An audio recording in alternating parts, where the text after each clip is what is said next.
and welcome to Darker Days Radio presents Iron Kingdoms roleplay, second edition, so the D6 edition, the 2D6 system, not the 5e edition that's known as Iron Kingdoms Requiem. I'm one of the regular hosts of Darker Days Radio. I'm Chris. I am joined by Ben. Hi everyone, I'm Ben. I'm We've got playing. Chris, Oh, and we've hello. got John. Hello. Who's back. So we've got a few people back who weren't last session. We're missing Mike. We're missing Ian. You know, life gets in the way of things. Right. So to catch up from last session, Bragg and Finch were and Peyton were feeling rather ill after the events of we're feeling rather ill after the events of dealing with the, how can we say, grey water in the sewers and everything else. So they went off to get some inoculated and generally some medical help. And then we continue with the story so that those who are still present and joined by James, who guested in as Sticky Malone, a Trollkin highwayman slash bison herder or bison rustler. They dealt with the killer, who turned out to be a ex war veteran suffering from some mental health issues because he'd been and also was trying to deal with people's mental health in the wrong way by cutting them open and dealing with their brains. He had an arm missing that they realised was this mechanic arm, and there was a final conclusion in the rundown alchemical factory where they rescued someone, I believe. Yeah, and basically it was a gunfight in the very darkness of the pipes and alchemical vats. So there's that. What else have we got? And then from that, they followed on the clues. They followed on the clues all the way to what was the place again? Outside of Volkova, they have ended up at a inn, the Satsiana Inn. Where they faced what appears to be some roguish elements. So this is beyond Ord and in the very, well, I guess, south of Kador. And they saved the innkeeper. There was also another person there who is looking for their niece, who's gone missing, along with other people who've gone missing in the local area. And so after seeing off these hoodlums, everyone is staying the night at the inn. So to deal with things, the one man that's staying. So there's the innkeeper, Dominic. There is also Andre, who is this ex-military officer who is looking for his niece, Evelyn, or Evelina. And everyone is staying the night there. You're staying the night for free. We're going to assume that currently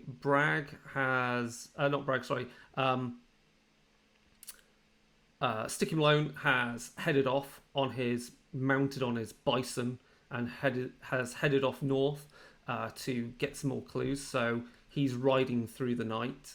He's used to that. He's a hoodlum. He's a bit of a gangster in a wide brim hat, and he's a bit of a cowboy. So he's out of this.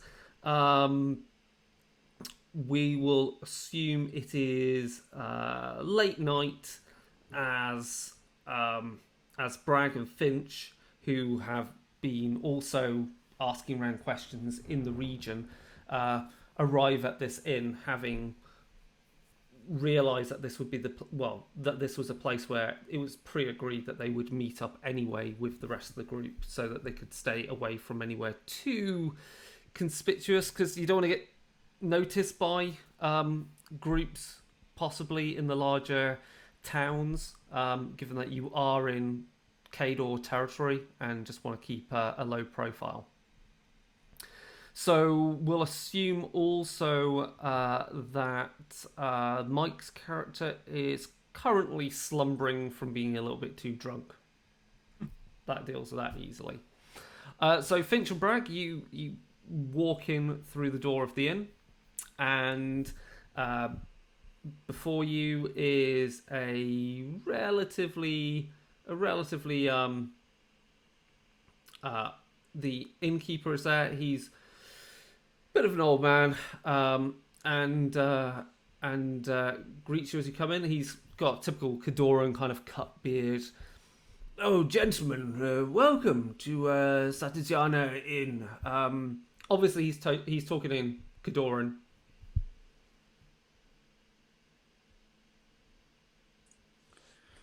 Good day. Hello. Yes. Ah, You do. my Yeah, tips ahead. Signarin is little. Welcome. You are looking for lodgings? Yes. Do any of us speak Cadoran? I've got some. I know some Lelees. I'm not sure if that'll cut the mustard. though. Zacharias does speak Cadoran, but is Ah. passed out back. I speak Nordic. Does he understand Nordic? You understand Ordic a bit more. Okay, yeah, Jeff, you do the honors. yes, we are looking for lodgings.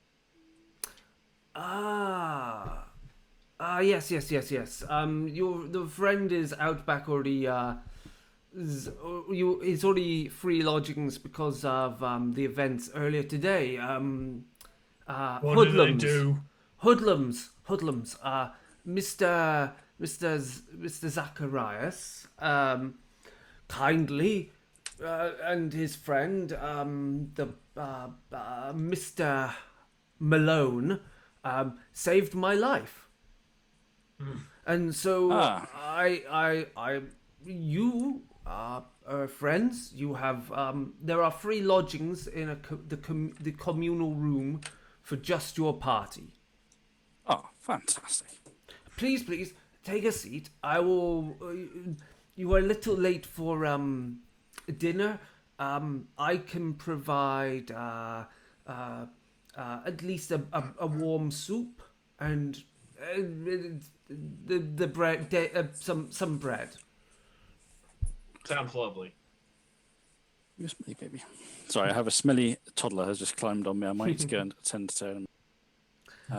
But yes, I've some food and somewhere to rest. Sounds excellent. Sit. The fire is warm. Kato, did you catch this violence earlier that Zacharias is involved in? I took part in it. Yes. So obviously all's well that ends well. But anything of note? Out of character, just because it's been 2 weeks. Didn't we have a prisoner, or did we let that prisoner go? You did have a prisoner that's out back in the barn, and you recovered from him some alchemical kind of healing salve. That's right. Yeah. Well, we did capture one of them. He is currently in the barn. We've treated him well. We did try to scare scare him to half to death in order to get the information we needed, but we didn't do anything too untoward towards him. But that's also where we learned that the bandits have also been getting a hold of this, and then I'm going to assume that Kato has it. I'll open up my coat and I kind of like hand him the vial. What's this? It is a healing salve, and it uses alchemical reagents that you don't normally find outside of pretty high-end laboratories. So they either have a backer or they stole it from someone who's not too badly off. So did you find out why they were perpetrating this violence overall? I don't actually think Kato was there for that. I'm just gonna go ahead and say no. Other than they're being funded by somebody. Troublesome. Does it seem to have any link to why we're here? Possibly. The things that we've been pursuing involve pretty much someone with intimate knowledge of science and alchemy, and I would assume the two are linked. I think it would be very unlikely that we would stumble upon like two separate things going on. And even if they were separate, they've bound to have come together just with all the clues that are matching up. People going missing, strange chemicals. So where do we go from here? Well, man, sorry, it's been 2 weeks, so I'm trying to remember all the events that happened that day. Chris, did he give us the clues to like surveying the area, or are we going to actually search the nearby towns? I think your aim was so what you'd found out from Andre. Andre explained that he's looking for, and Andre's already retired to his room. He's looking for his 16-year-old niece. She and about half dozen other people have gone missing from Volkova or some of the outlying farms.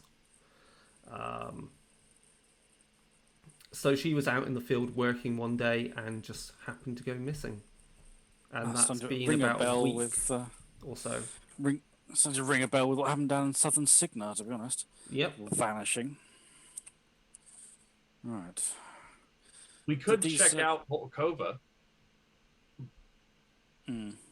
Did these bandits, either the one you captured and questioned or in general, did they leave any traces or trails or indications as to where they've come from, where they might be taking people to? No, but we could always go ask the prisoner. Yes, that's probably a good idea. I see. I know Ben is currently off video, but I don't know if we've lost Ben. Let's just ping him.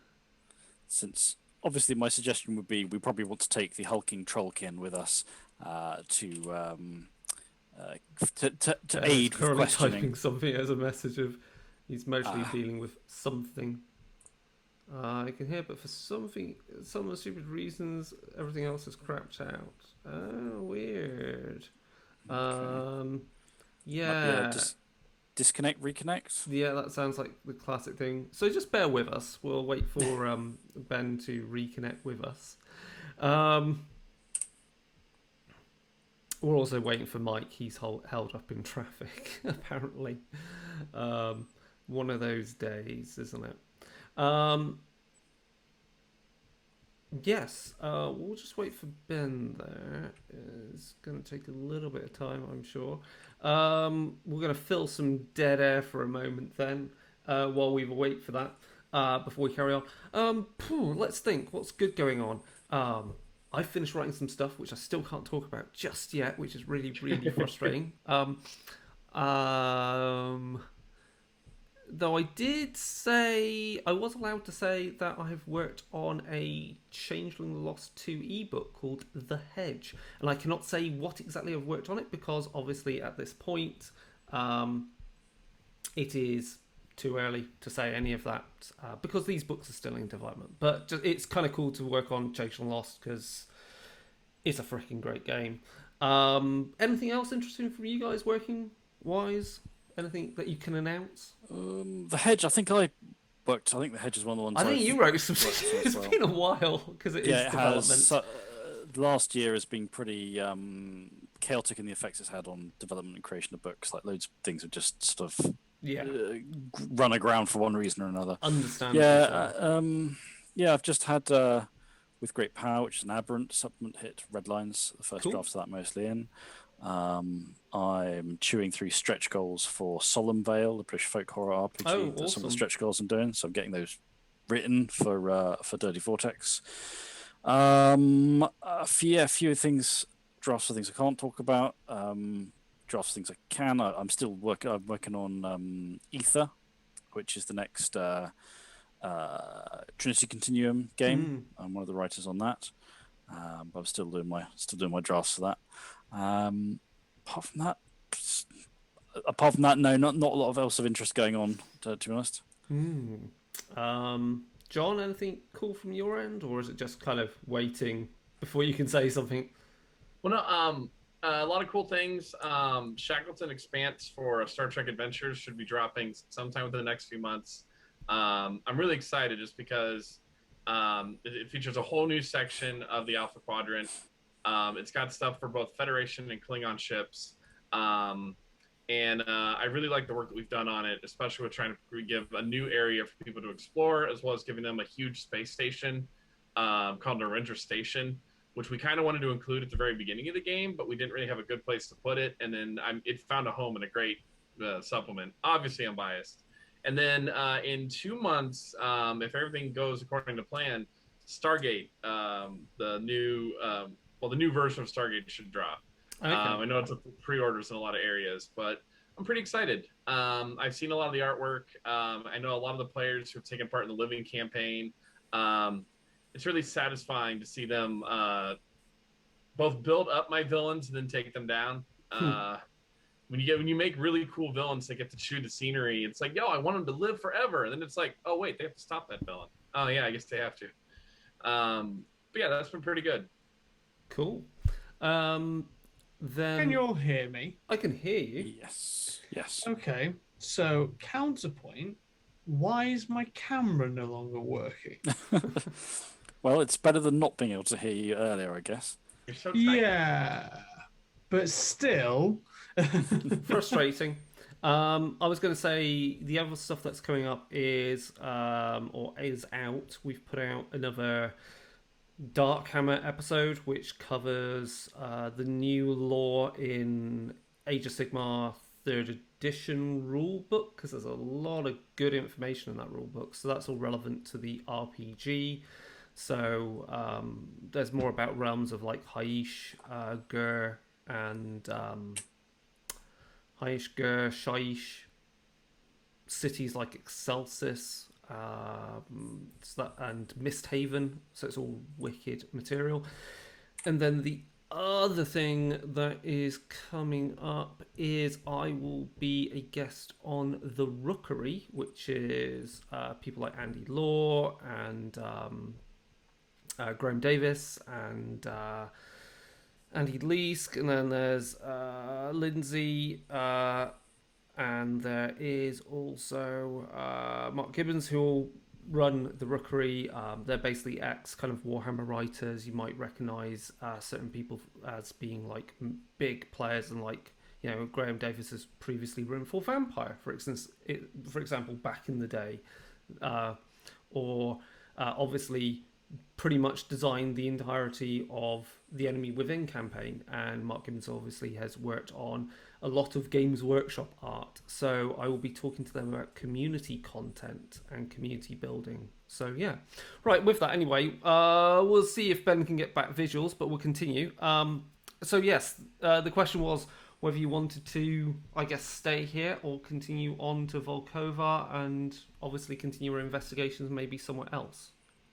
Yeah, we were gonna have quiz the captive, and I was gonna ask Bragg to come along to that Of for obvious course. reasons. I don't expect nothing else. And basically, the plan is just to shake the chap down. If the other's got any useful information out of him, get it out of him, and verify what we're gonna do Excellent. next, essentially. Okay. Right. You also, I'm sure you take time to eat some food, refresh yourselves Gotcha. before going doing that. Brilliant. Yeah. Okay, so with that, you get up, you head outside. It's cold. The ground underfoot is slightly crisp, and you head to the barn. Obviously, the stables outside in the pen area. The horses are happily, you know, eating and drinking some water, and you head into the barn. And tied up at the one end is this hoodlum, who again, from the looks of it, kind of looks somewhat Cadoran. Maybe it's the style of clothes, maybe it's the way he wears his hair, etc. You, I guess, approach. and you're going to start questioning him. Yes. I guess we'll work through Cato's Audic, if he understands Audic better than Signar or Elise.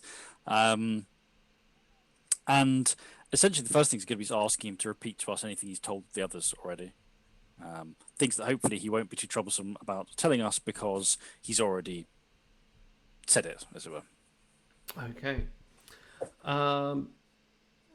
Right. You go to check the body, the person, and yes, they are a body. It is quite obvious from examining them that they are dead.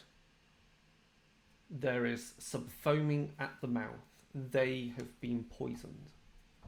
What? Pulling off my glove and I'm gonna try to check. I obviously dead, checking for a pulse, but does he also feel really cold? He feels cold, yes. Not really cold. Well, no, he would have chilled out. He would have gone cold quite quickly in this climate, yes. Oh, okay, yeah. He was alive not that long ago. I say that out loud. Well, obviously, he had some sort of. Oh, sorry, we were spelling in. He obviously had some sort of tool to ensure he didn't stay that way. I'll pop his mouth open, check if it looks there's any sort of discoloration. If it basically looks like he's cracked some sort of pill or something. No, there's no sign of anything like that. No pill or false tooth or something like that in his mouth. Well, I suppose it's possible. Someone else did it, but Is there snow outside of the barn? There's no. It's not snow because it's just frost. So Okay. So I wouldn't be able to see boot prints. no. Okay. I think someone killed him. well, clearly someone killed him because he's dead. He didn't kill himself. Someone killed him. Ben returns to us. Okay, can you see me? Yes. Can you hear me? Bragg Golden! ceased to be invisible.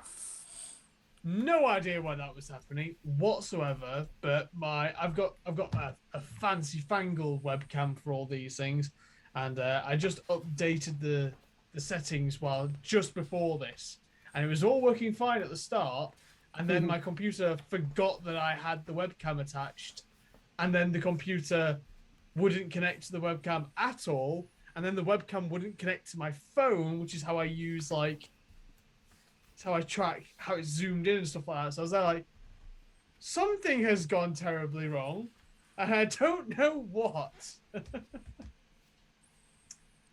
Right, okay, so to confirm, the person we were going to be questioning is now dead. Yes. Yeah.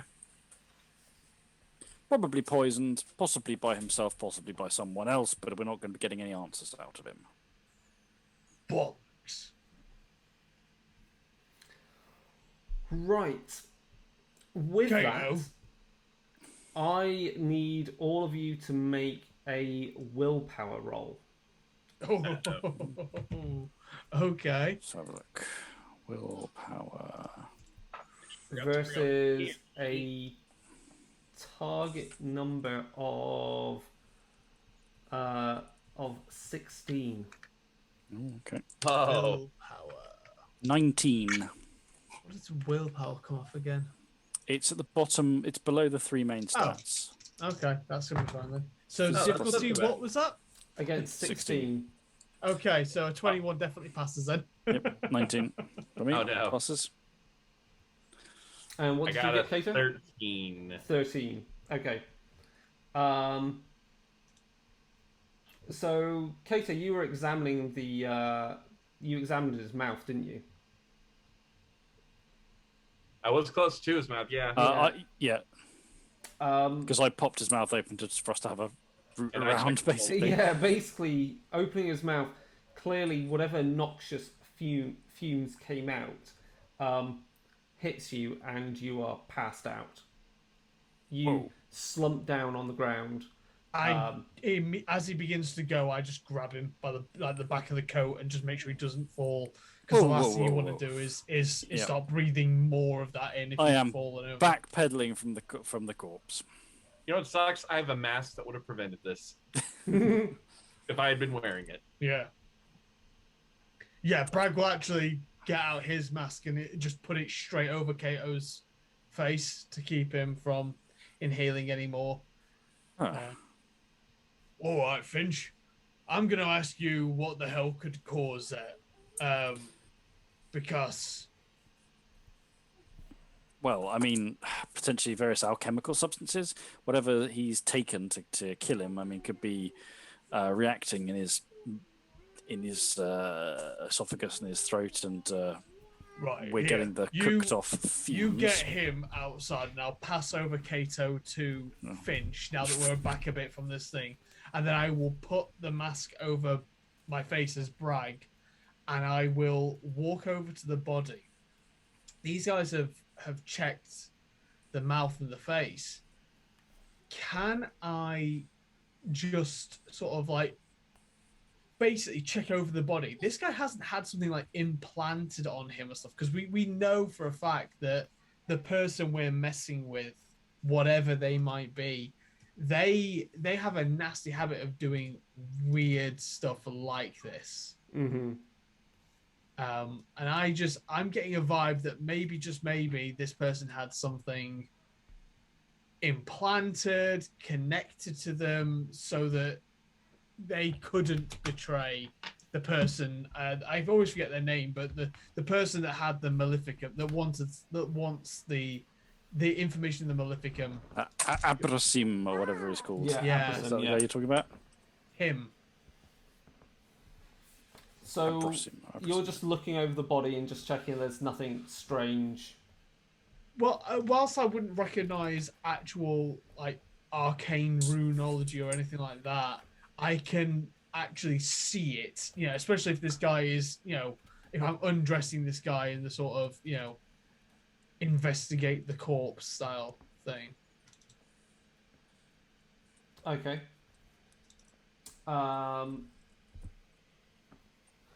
Yeah, so you begin to look over the body, and there's nothing jumps out as being Just don't Molly. kind of strange. Nothing, nothing that the body's been like Sorry. had any mechanica or any kind of strange prosthetics or anything like that. Okay, so nothing weird or wonderful that's been implanted that would allow something like this to happen Yeah. automatically. No black veins from where this poison has been imbibed or impacted into the bloodstream. With Bragg's background in the military, is this sort of because obviously I got a whiff of whatever this was. Can I does that ring any bells? From when I was on the front lines at war. Not really. No. Okay.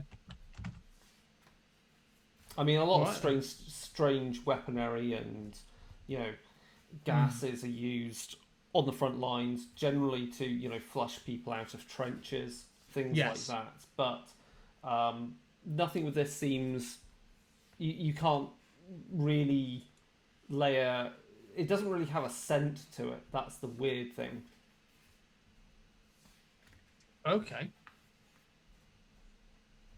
So we've got a scentless chemical. Any irritation around the nose or the mouth of this guy?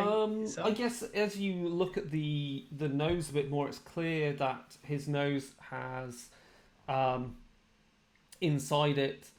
There's a bit of kind of crusting around at the ends, mostly due to kind of blood vessels bursting a little bit inside the nose on the moment of death. So either okay. Oh, okay. No sign of actual like irritation or redness. So this is not a caustic chemical that was inhaled then. No. Possibly not, no. Braggle turn around and leave the room, pull off the mask. All right, well, is Kato awake yet? He's not Shake, shake, shake. rousing at all. Oh no. Oh No, no! it's something pretty solid. All right. Can I perform a medicine here? Chris? But you could, but you would need the right. You would mostly need the right. You need smelling salts or something, or some other stuff to bring him round. A straight medicine roll is not enough.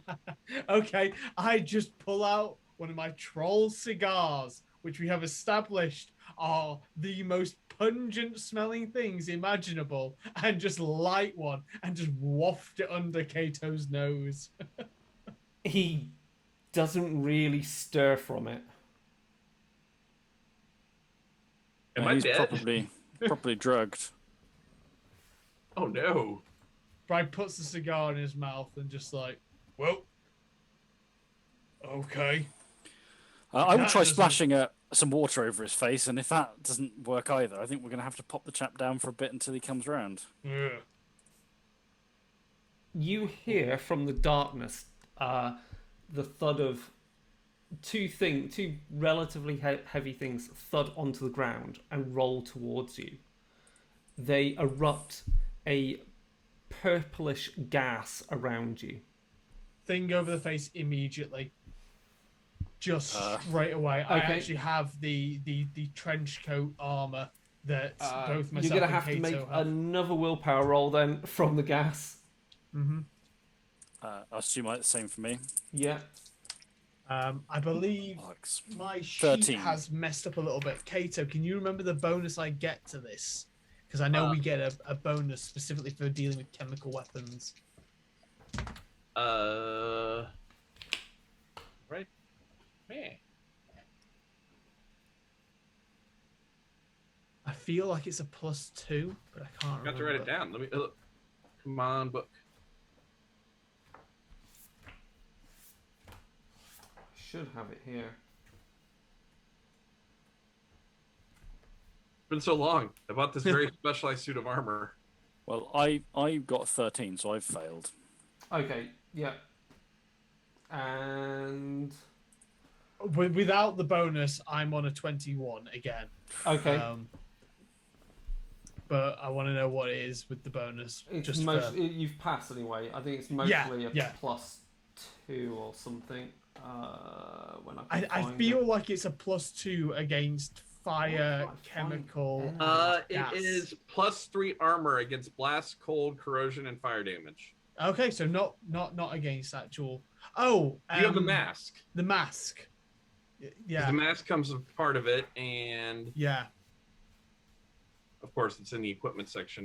Gas mask. A character wearing a gas mask gains +1 armor against corrosion damage and is immune to gas effects. Oh, I'm Presumably immune gas to it. effects. Yeah, so you're presumably immune to once the you have to gas breathe. Yeah. -1 to sight or hearing based per rolls. Yeah. Yeah. Yeah. Okay. Anyway, so Sounds Finch is easy. passed out as well. Bragg just hands go straight into it. Trench knife with the studded knuckle duster guard on one hand, big pair of knuckle dusters on the other, and just from behind the actual gas mask, he just goes, "All right then, you just made a big fucking mistake." You Where is see- the attack coming from? As the smoke kind of dissipates a little, you see surrounding you a good dozen figures. They have almost a singular kind of eyepiece in their helmets, and there's a kind of a faint blue glow coming from them. Oh, they've got like a monocular style helmet. Yeah. Oh, I think I might know who these guys are. They're carrying what look like flails.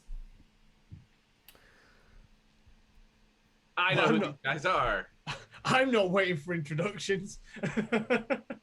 Out of And character. before you is a taller figure, almost more slender, and holding up by the scruff of the neck is Zacharias, who is also passed out. Almost with a kind of you think they're wearing some sort of gas mask because there's a tinny sound to their voice.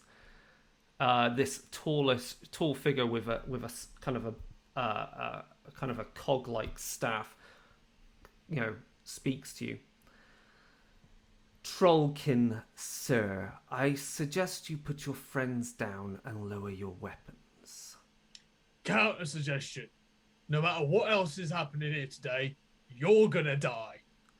So you put my friend down, and I will make it quick. There is one of you. There are all of us. And if I you do not count put 13 of you, which I work out to be about a minute's work. And I'm actually gonna. She points the blade at Zacharias' throat. Bragg taps. Bragg pulls back the lapel of his great leather jacket and taps. This will be the first time. Probably most people here haven't ever seen this. Taps a Medal of Valor. Darling, I'm military. If I go with you and put down my weapons, there's a 90% chance all my mates are dead anyway. But if I kill you before you can hurt him, there's a 90% chance that I can kill the lot of your mates before they can hurt all of them. So I'm going to say again, put your weapons down and put down Zacharias, and I make it quick for you. And I will attempt to intimidate them all. Go on. Okay, they need to be a 22. On I roll 3 intimidation. dice for intimidation. Because I have hulking presence. Okay. Let's check the rule of what intimidation goes against.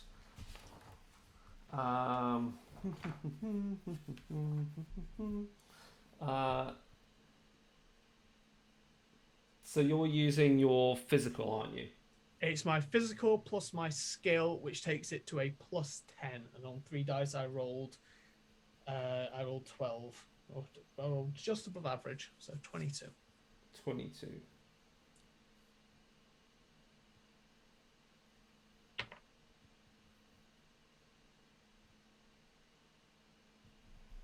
Okay. Let's see. Sister intimidation roll. So your score. So the figure has a base physical of 8, and Same as me. intimidation is comparable. So plus everyone surrounding her, and the fact that as you see the light from her staff, because she's holding it, you and others, you realize that this figure is not fully human, but a machine. I was right. Yeah. You think you can terrify something that is beyond mortal by looking so big and brave and dangerous. Of course. Because you're still human. At Commendable. one point or another, you were a scared... I'm going to say girl, but I don't know for certain.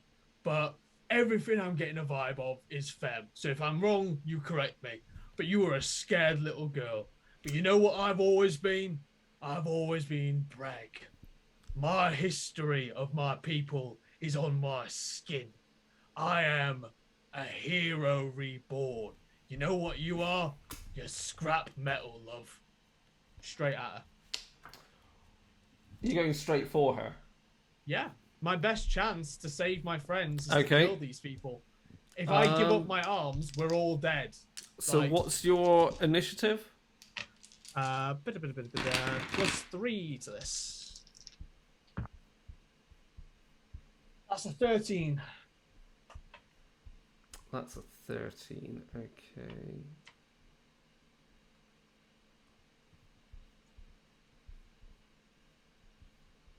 Let me just check something.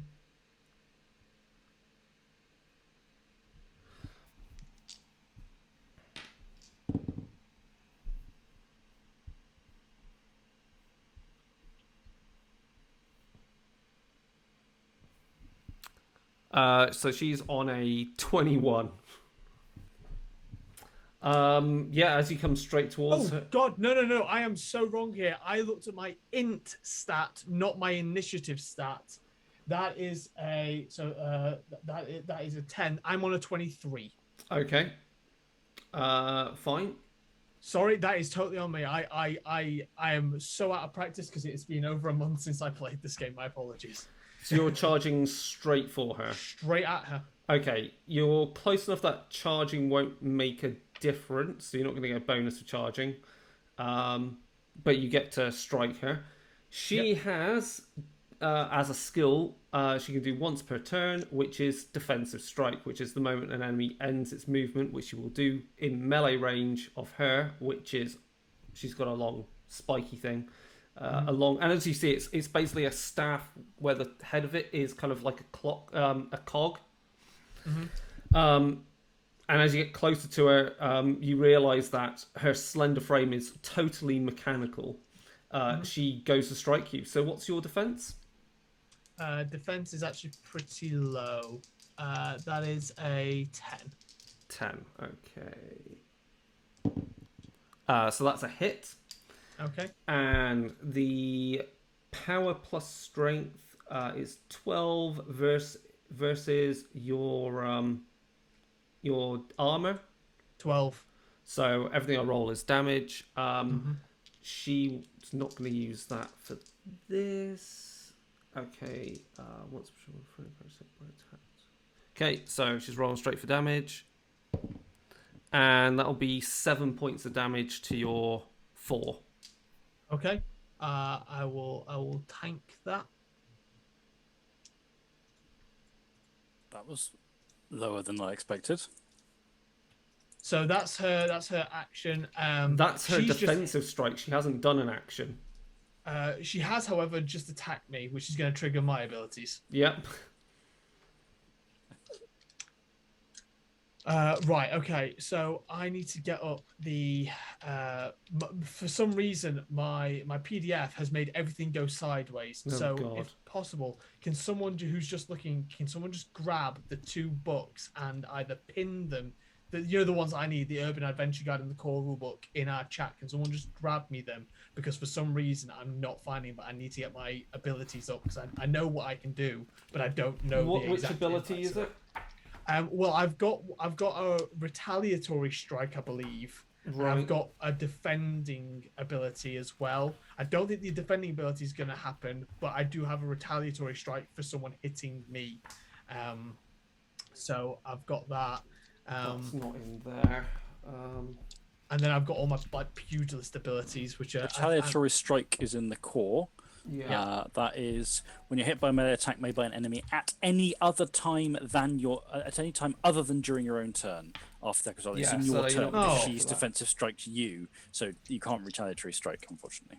Okay, right. Can't use that one then. Right. Okay. Well, I'm just going to try and mess her up. She's attack. on defense of 12. Easily. Okay. Absolutely easily. Okay. Okay. And you're rolling for damage. Yep. Her armor is 17. Okay. So oh God, this is impossible to read this. Can you just get me the weapon of my trench knife, someone, please? Read my stats, but everything else is literally sideways.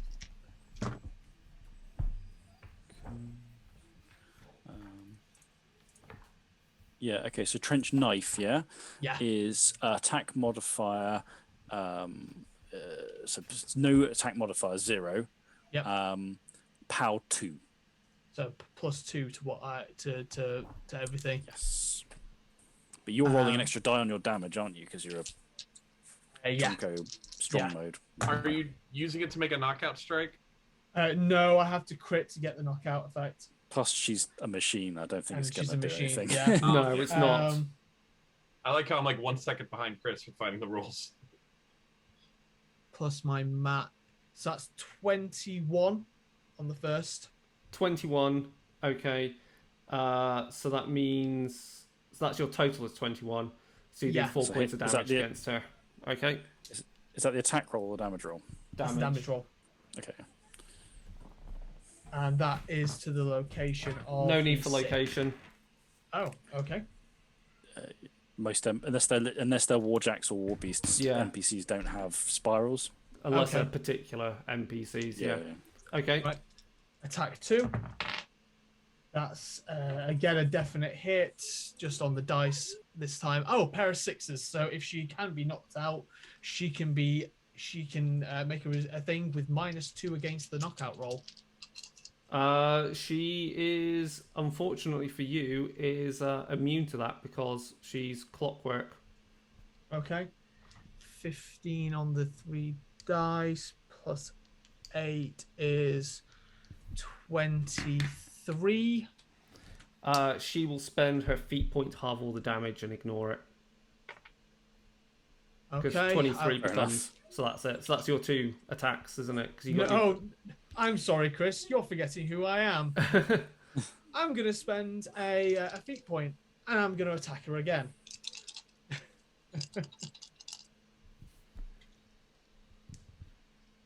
9 on the dice, so that's again going to hit. 3. That is a 17 on the dice, so that is 17 plus 8 is 25 plus 2 is 30. So that's 30. 13 points of damage. Yep. Ugh. Oof. Okay. And then I'm gonna spend Can you another buy feat more point. attacks? I can do that again. So I'm going to spend another feat point to heal, and oh no, I can only spend that one once a turn, can't Yeah. I? For that one, yeah. So that's Oh. my turn, but I'm back to full HP. Right. So she'll make her basic attack against you now. Mm-hmm. Then you get to defensive strike back at her. Retaliatory strike. Punch Well, back. actually, then in that case, If she's let's- attacking me or attacking someone else, she's getting attacked this turn, Chris. we're will gonna kill this have bitch. everyone else then. They're gonna move into you, which I think that can mostly fit You're not getting 12 people around. 5 of them around you because they've got mechanoflails, which are hand weapons. They're going to do a combined attack against you, so they get +5 to hit and +5 on the damage. Okay. And what else is fun about this? During the activation, blah blah blah. Okay, yeah. So we'll do that. So rolling to hit, with a +5 is a definite hit of melee attack rating. Sorry, let me just find where that is. Mm-hmm. The dog pile. Whack, whack, whack, whack, whack. So what's your defense? Cool. Is it 12? Yeah. Yeah, so that's a hit. They've got 13 total. And I then feel the so damage guys. is power plus strength. So that's going to be 5 plus their strength. That's 9 plus further 5. So we're already on a 14 plus 2d6. 18, 19 damage. Halved. Spend my last feat point and halve it. Take 0. Okay. The retaliatory strike works off a feat, so you probably want to do that. You probably want to do the taking 0 damage, but it does mean that feat points. So it means you can't now retaliatory strike, unfortunately. Yeah. If you're Oh, I out didn't of- realise if you're out that. of feats. I think- it's better to halve this in this case. Yeah. Yeah. And then she will use her attack, Mm-hmm. which is that's a total of 13 as well. So that's hit. That's power plus strength of 12. And does a total of 12, 15, 20 damage versus your armor 8 damage. to your 6. Okay, intellect is full, physique still up. And then she will spend her feat point for this turn to strike you again, Okay. which is a critical hit with her Iron Glaive. That doesn't do anything else other than gives her a feat point back immediately. And then for the damage, again, another 18 damage. 18 damage is only 5 damage. I need to know the location. So that's your 3. Oh, wait, no. I critted. So I've got one more Yep. feat point. So I'll halve it, take 0 damage from her first Okay. hit. And then it's the next turn. Yep. So me. Okay. You are completely surrounded, which also now means you get modifiers -2. in combat. You're at a minus. Ooh, there's some -2. minus isn't 2, yeah. So this is going to start mattering. See, I would normally go for some of my more fun pugilist abilities, but I don't think any of these are going to work. Like any of them. I think your unfortunately. pugilist abilities are basically good at where it's one-on-one. Yes. Yeah, basically. They're also pretty good at dealing with like a single person in terms of like their ability to hit me and do stuff to me, but she seems that she's going to be immune to a lot of the stuff I can do, like Yeah. with the exception of maybe eye gouge. I could maybe do eye gouge. The problem is she's a machine, and they're not Yeah, prone and I'm to a not lot sure. of dirty I'm fighting not sure tricks. living target applies to machines. That's the issue. No, I think it explicitly No, doesn't. she's a construct. Yeah. Yeah. So yeah, bollocks to that. Okay, so -2. That is a 9 on the dice plus that. So that's going to be a 17. So 15 minus So that's 2. a hit, yeah. Yep.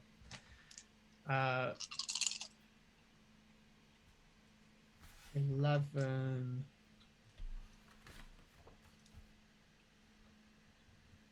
That is 18. 20 damage. 20 damage. Okay. She'll halve that and take none with her feat point. Okay. Didn't she spend a feat point for an extra attack? Oh no, it's a new She- round. It's a new round. Yeah. But that means she spent 2. So she got 2 feat points. She critted. Wait. She critted. Oh yes, you're right. She could. And is that your attack then? That's my first attack. Yeah. That's a crit, so that's a feat point back, and even with the -2, that's going to be hitting damage. Again, though, she's immune to my knockout ability, so that's fine. 16 on the dice, plus 8 is 24. 24. Okay. 17. Okay. 7 damage. She is looking pretty battered and bruised from it. You've Okay. basically crumpled her breastplate, I'm going to spend my exposing feat some point. cogs. I'm going to spend my feat point to do my last attack. Right in the cogs. That's a 10, so that's a guaranteed hit again with the -2. Damage. 6, 14, 20 total. 20 14. total. 14 plus 8 is 20. Sorry, 14 plus 8 is 22. 22. And with feat points, it's only one. How many feat points can you spend in a turn? Is it just the one, or is it more? I don't know for NPCs. There isn't usually a limit, but you don't generally. I don't know if the rules for enemies are different, but you don't get them back unless you do specific Yeah. things. So, Yeah, she'll spend her other feat point to halve that. She hasn't got another feat point, does she? She has feat She- points, trust me. Right. She's Okay. like a character. She has feat points. She generates them as well. Okay. That's me then. She is obviously going to back away and allow the rest of her. She's backing away. I'll take my attack of opportunity on her. Yeah, it's a free strike. I'll take my free strike. Don't know if you can free strike if you're surrounded though with other characters. She's confirm that for me, mate, because I absolutely want to kill her. I'm not sure. I don't think there's any rules about stopping you free striking in those circumstances. So I don't remember seeing them anyway. I might be wrong, but so quick look.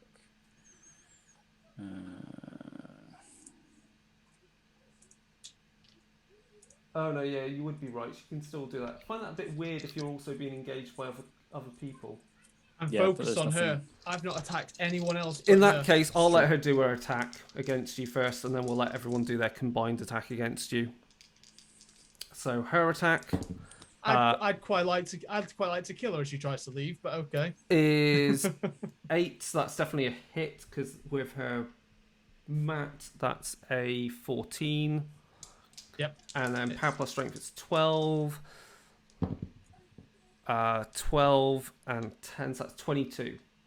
So 10 damage. I need to know the locations because To your one. Oh great, okay.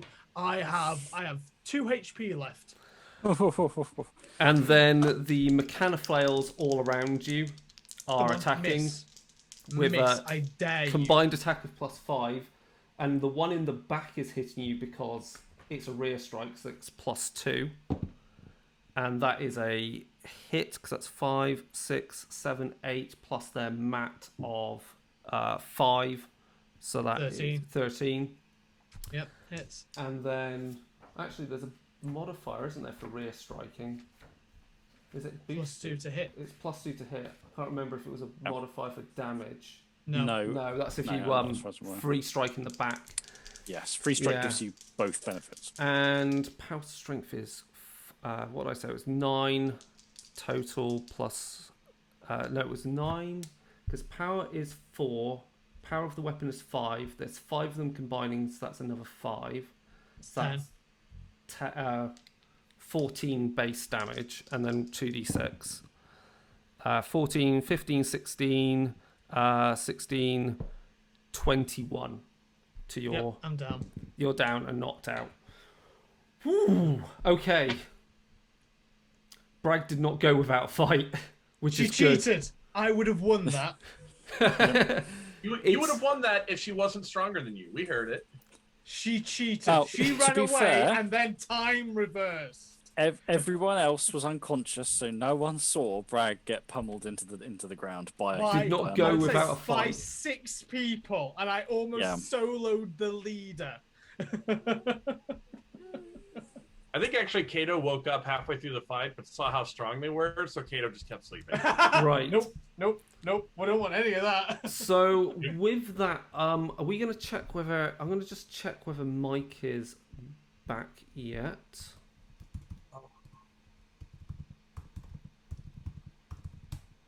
I knew it. Zinfandel was the one behind these mysterious robot people that I totally don't play in the game. Yes, it was Zacharias all along. After So- all, did the Clockwork Woman cut his throat? No, it was just a ploy. She So would what I'm not going to cut her suggest is master's throat. possibly we go on a 15-minute break just in case if Mike is back by then, and then we'll Okay. do the conclusion of this. Okay? All right, Sounds Brilliant. good. So let's go to the break. We'll see you in a bit. bye-bye. See you soon.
jobs.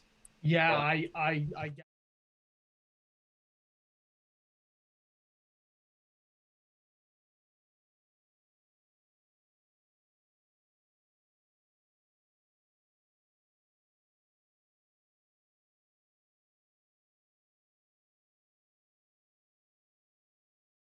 my hustle at the industry events is going to be just spectacular. And I know I've got some pretty nice. I can't really whine. I mean,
our sound back on. There we go.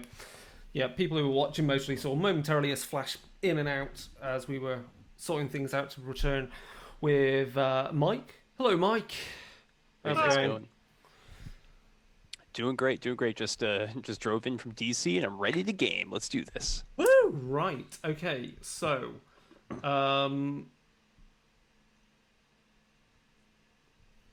it is there is the crow of birds, and it is cold, and you awake in the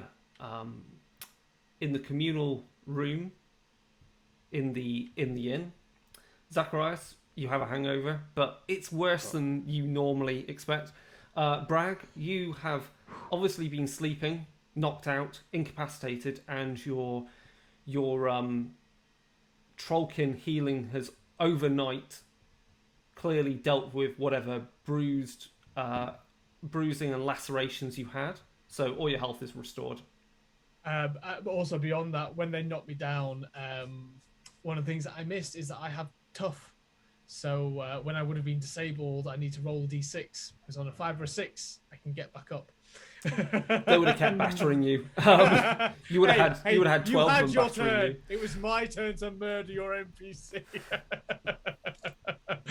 But everyone, you've awoken and something is distinctly wrong. Around your neck are collars. They are mechanical in nature, made from a near polished kind of aluminium type metal. There is a thrumming from them, and there is clearly room plate or some alchemical capacitor driving them. And every so often there is a brief kind of electrical charge pulsing from them as they kind of crackle. I presume we're all basically coming around in this. Is there anyone else apart from us here? No. No, just us, just our little gang coming round, collared up in the communal room. So yeah, Finch is going to groan, sit up, look around, find the collar, realize other people are wearing collars. It's much easier to look at a collar on someone else's neck than your own, and then see whoever's nearest and have a look. I don't remember putting one of these on before I don't remember what happened. Is this some kind of prank? Did you just stick this on me while I was passed out? No, I was. It Kato were fell over. It were the robot people. Robot people? As I get up. There were 13 of them. They knocked you all out and then beat me until I fell over. The gas. Yes, so there it was made gas. It made us hallucinate because robot people don't exist. Kato, have you ever known me to lie? Yes. What do you mean robot people don't exist? We have a warjack with someone's soul jammed into it back in Also, Corpus. what do you mean you've known me lie? I have never lied. Wait, that's different. That's a giant warjack. Just robot people? Come on. There were 13 of them. They were in blue. They had mechanical weaponry, and their leader had a big cog-topped staff that she punched really bloody hard with. Oh, Christ. So they gassed us, then they beat you up, and then they put these. I suppose they put these collars on. Why? We don't appear to be chained to anything. Is Bragg smoking? Because I imagine the first thing he does when he wakes up in the morning What's is light a his cigar. smoking? Breakfast cigar. We have no weapons, right? No, you have all your equipment. Oh. So we weren't robbed. We were just collared. Right. Finch, come over here and look at this. See if you can find how it connects to me. And I will sit down, at which point I'm probably only like 2 foot smaller than the standing Finch.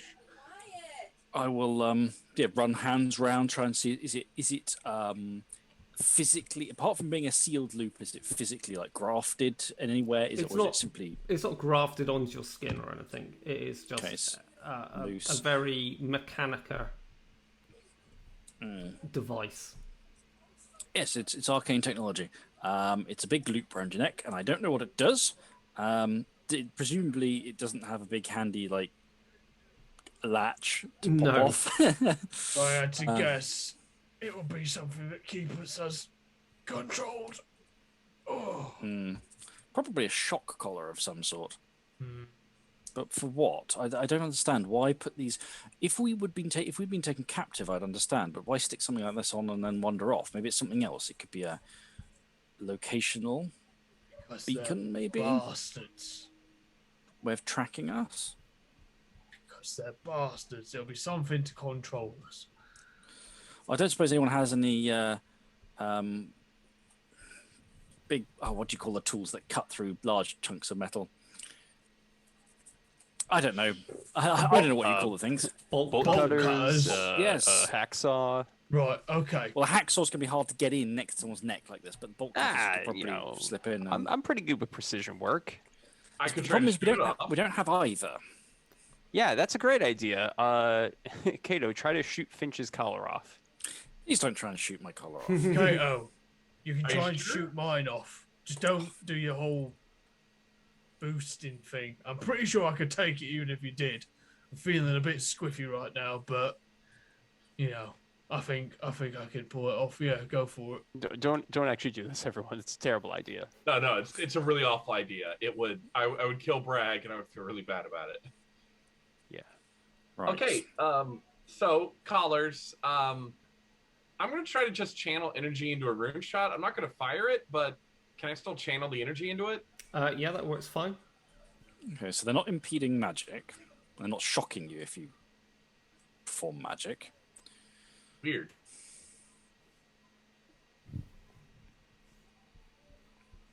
Well, let's try to leave, and then hopefully we can get these collars off. Yes, this is rather odd, isn't it? I guess we depart. Wait, what about the other people at the inn? What's happened to them? These people. Andre and Dominic. I'm afraid because I wasn't there last session. So I'm Dominic still a bit is more the dodging innkeeper, the names. and Andre was the guy who rushed out, who helped with the fight. Right. Okay. For are they Zacharias' still... benefit, Sticky Malone has gone off into overnight, headed to Volkova to perform further investigations. Also, mostly along the way, I don't know. I wouldn't be surprised if he found someone in a carriage going along the way and held them up and robbed them. That's kind of his deal. Yep. So yeah, are Andre and Dominic here? Are they alive? Are they here? You'd have to They go dead? out into the rest of the to investigate the inn. I suppose we're going to have to, really, aren't we? Got my pistol out, ready to go. Yeah, armed and ready, but not really expecting a fight because I don't see why they would collar us and then fight. So Finch isn't expecting resistance, to be honest. you have a look round. You go out from your room into the corridor, and you find you head to the room which obviously says innkeeper out in Cadoran outside of it, so you know it's Dominic's. And the door creaks open. There's a chill wind blowing in through one of the windows, and there are on the bed, there are blood stains on the bed sheets. Saw that one coming. But no Dominic. No. So- Does anyone want to do a forensic science? No. Still, none of us have No. forensics. Still, none of us can possibly have forensics. So it's I literally guess impossible in the game for us to do we're it. down to detection. I can Yep. do that. Yeah. It's not Ooh, bad. nice. Not terrible. 14. 14. Yeah, 14 as well. So it's clear the blood is human. Trollkin blood's quite different. It's a bit stickier, thicker, darker. Has a habit of running up your hand. Yeah, and And presumably the robot people would not be bleeding everywhere, so I think we can surmise this is from Dominic's memory, blood. well, actually, looking at my knife, has it been cleaned? yes, Have I been cleaned? Yes, you have been. You were cleaned up. Yes. Yeah. They what did it look like when I was carving through the leader? When your trench knife actually penetrated her armor, Mm-hmm. Happened inside a number of times. was there was no blood, no nothing. It was all clockwork, mechanica. They don't bleed. No blood at all. So this is probably clockwork. Dominic's blood then. Maybe he tried to struggle. Maybe he wasn't gassed, or maybe he got. I don't know. Actually, that's the point. He should have been gassed, shouldn't he? Like the rest of us. No, they wanted us alive. You do realise that Everyone. the lock to the door has also been broken. Yeah, everyone else was expendable. They wanted us alive. Hmm. Oh, But weird. what? But no body. We know what they do with bodies. Hmm. All right. What about Andre? His room, the door is also ajar, and there is a blood trail leading from that room into the hallway. And again, his room has been that his bed is unmade. Any belongings that may have been there are gone. There is the smell, and Kato, you recognise this immediately. There's a smell of gunfire. You can smell, uh, you know, black powder. Well, not black powder because that doesn't exist in the Iron Kingdoms, but you know the the powder that gets combined to cause the alchemical charge to explode. That distinctive smell is in the air. There was a gunfight in this room. Presumably, Bragg, did they have any gunpowder weapons? No. then this Andre fellow presumably tried to shoot somebody. Again, no body. And no sign of damage either. Did you say there was a blood trail out of here? Yeah, the blood trail leads from the hallway, and as you follow it, leads out through the back door of the inn and outside. Well, I guess we'll see how Step far he outside. got. Is there anything outside? Seriously, firing squad waiting for execution. As you exit, as you look around, as you exit the back door, you go past the, you keep following it, and you can see stood outside the front of the inn is a further figure. This figure is dressed in robes similar to those that you saw last night, Bragg. Though they're not wearing a helmet, they appear to be human. Gun. My gun's already been out, but I'm keeping it pointed down at the ground. You're just standing out there at the moment. Yeah, he's just kind of looking around, looking at the ground, seeing if there's footprints or anything else like that. He's Can I got in his help? hand a staff which looks like one of those mechanoflails. Mama, can I help you? He Loud looks enough in your so that direction. people inside can hear me.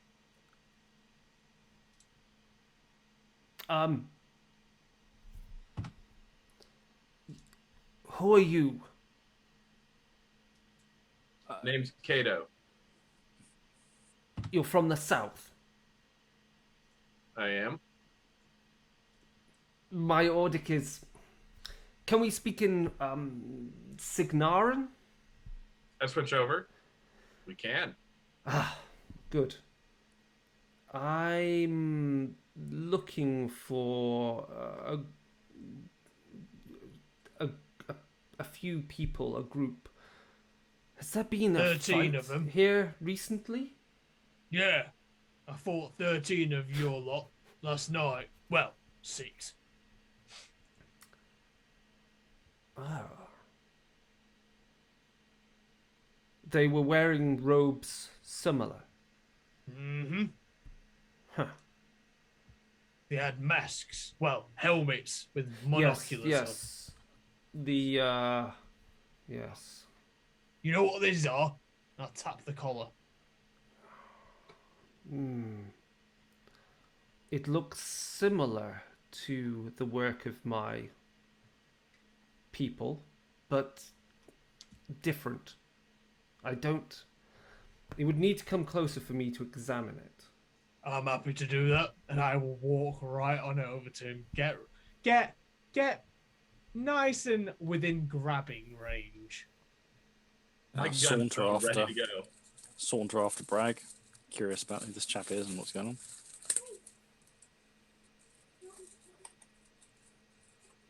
Okay, as you move closer, you hear this strange kind of humming sound coming from the woods behind this figure.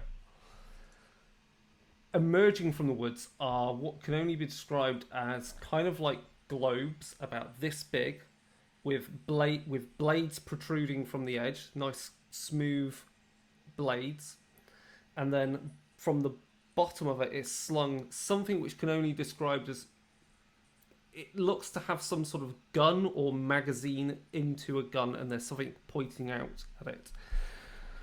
And they're all pointed at this person that you're talking to. Grab, turn, And they all start shooting at you. immediately. They're all going to shoot at you. Well, they're shooting at me now, but yeah. There's 5 of them, so they get +5 to the hit on this. Yeah, they've definitely hit. Yeah. What have they got? They are. Have they definitely hit? Because it's worth checking that, because my stats have increased because of recalculating my character properly. Oh, actually, so it's an 11. +5, sorry, 15. They've hit. Yeah. And what does that do?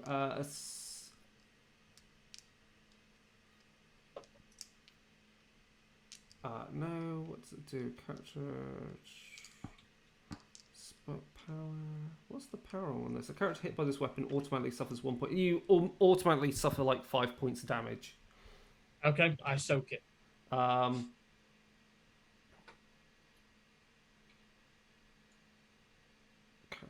Automatically suffers 1 point. So it's a base 1 point of damage, because it doesn't actually. I don't roll power on it. It's just doing. It's like being hit by some poison weapon, so it just does 5 damage straight to a spiral. It does it to a 2. Oh, it just. Oh, I will. It just. Oh, so it ignores armor. They're little flechettes that they're all firing at you. Well, I'm still up because my damage capacity for my physique is huge, but Yeah. I don't like that. So you've basically grabbed the guy, turned, and you've now got needles stuck, protruding from your back. I guess, Kato, you're going to shoot the hell out of them? Yes, I am. Because I think these things are dumb. I'm going to spend for accuracy, for brutal, and because don't really know any better, Thunderbolt. Yep. And then, yeah, I'm going to shoot the closest one. Okay. 19. That's a hit. All right. It's going down. Yeah, it's dead. It's got armor 12. Oh, sorry, armor 13. I'm going to ruin this thing's mechanical day. I just did ruin this thing's mechanical day. That is 26. 26. Okay, yeah. So one of them just explodes in a shower of electrical sparks. Boom! Anyone else going to do anything as they hear gunfire going off outside? Well, I was wondering if after Bragg, given these things hit ignore armor, the aura of protection isn't going to help. However, what I can do is I can block line of sight. So I'm going to I'm not going to visibly cast a spell, but an ashen cloud is going to erupt into existence between Bragg, me from the other, and this chap, and where the shooting is coming from.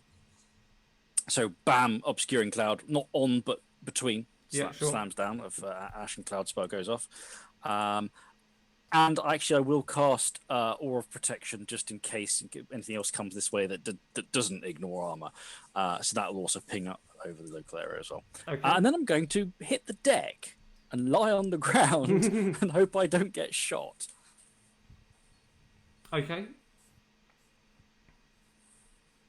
Mike, what's Zacharias going to do? You've heard gunfire and Yeah. I'm thinking, is there any kind of like a window or any sort of like place where I could fire my little yeah, there pistol from definitely is. cover? You can basically just open up the shut. Well, Yep. peer through the shutters of the window in the main room of the um, tavern and start taking pot shots from there. Yep. Can do. Want me to roll right now? Yep. All right. So not that great with the pistol.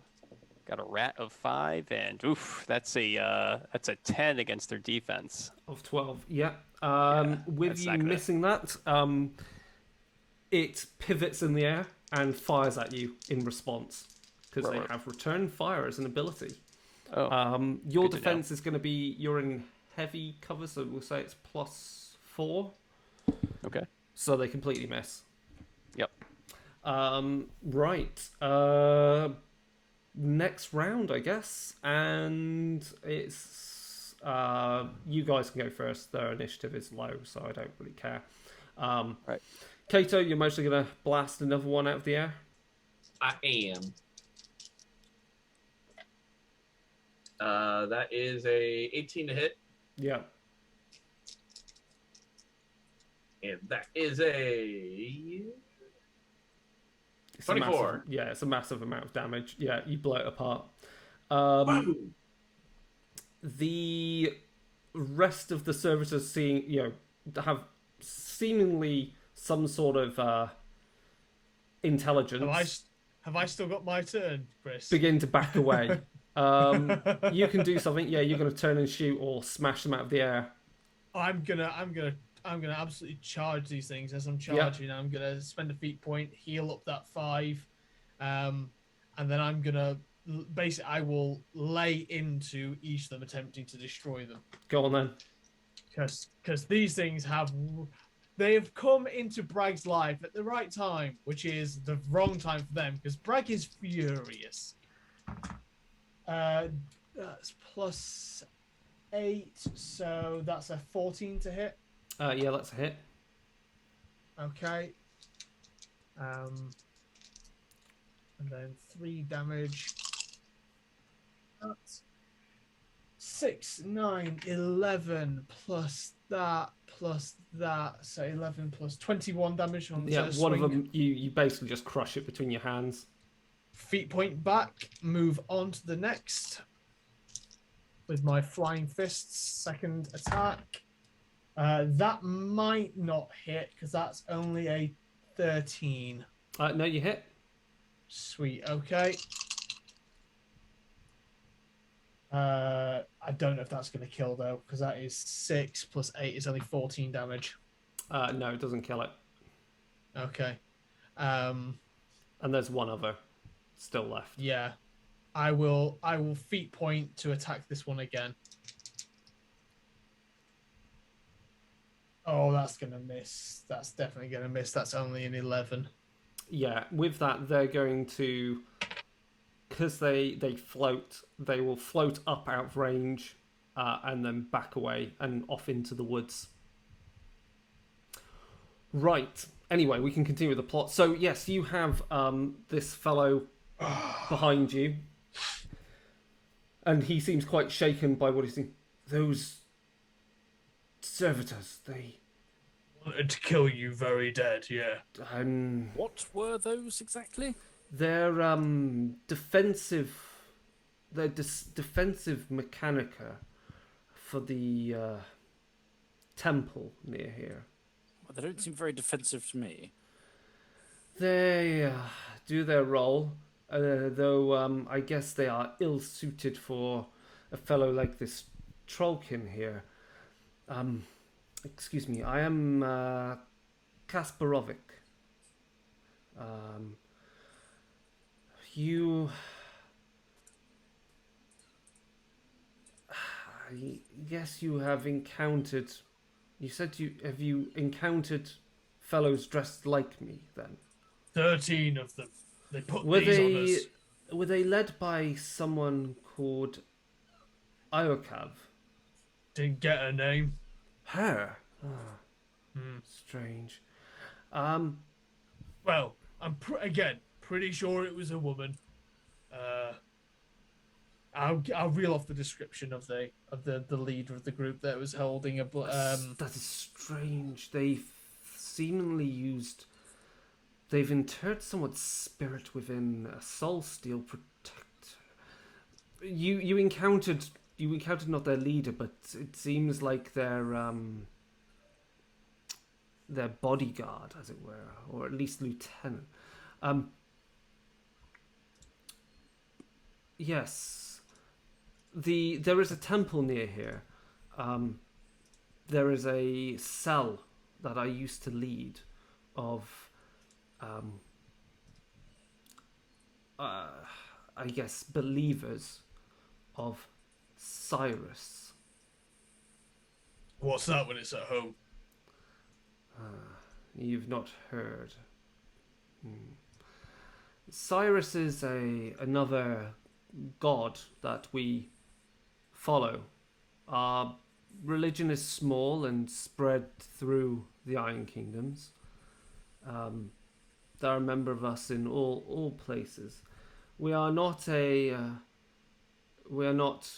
ones for really causing any trouble, other than to really enact the will of our God. Oh, why is it always religious zealots that believe they're not doing any bloody trouble? Well, Are these collars something religious then? come, if you let me examine it a little closer. Well, feel free. How long have you been wearing this for? 12 hours tops. It is similar to. There is a similar rune plating and construction. It is similar to the way that we are able to transfer. We are capable of transferring souls into mechanical bodies. The lady you saw in the previous evening that you faced, she is an example of this technology. This, though, is a perversion of it. This is not transferring your soul. This is transferring your very life essence. It is Where? bleeding you away. So we're batteries now, are we? That is a accurate analogy, indeed.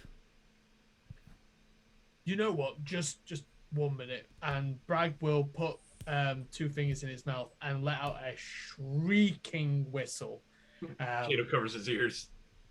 And summon using my Jack Marshall ability will call the war jack to us. Yes, you have your war jack. It's you kept it under a tarpaulin in the barn. Should have called that earlier when they were trying to Right, subdue you. it was well. No, actually, you would have to go fire it up. Actually, you would need to turn up because you would have it pulled by a horse-drawn carriage. Sure. So unless it's had its furnace ignited, it's not active. Never mind. I do not do that. Then I will.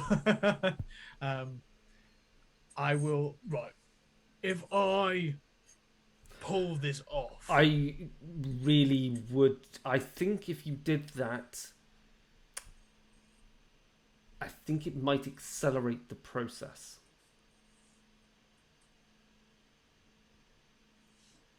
can you remove it? As I said, it is similar to the technology of the Temple Well, of Cyrus, let's get to the point then. Who can remove it? This Markar Iokav, I've basically been tracking him and the rest of my cell of our sect down. He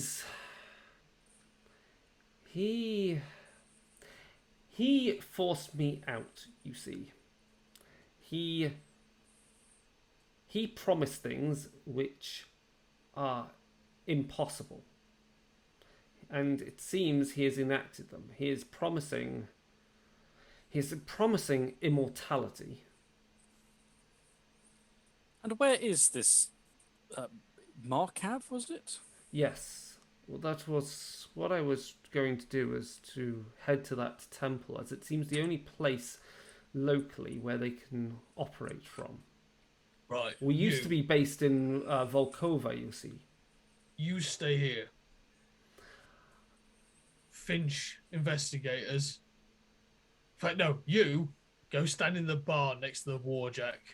We're gonna have words in a second.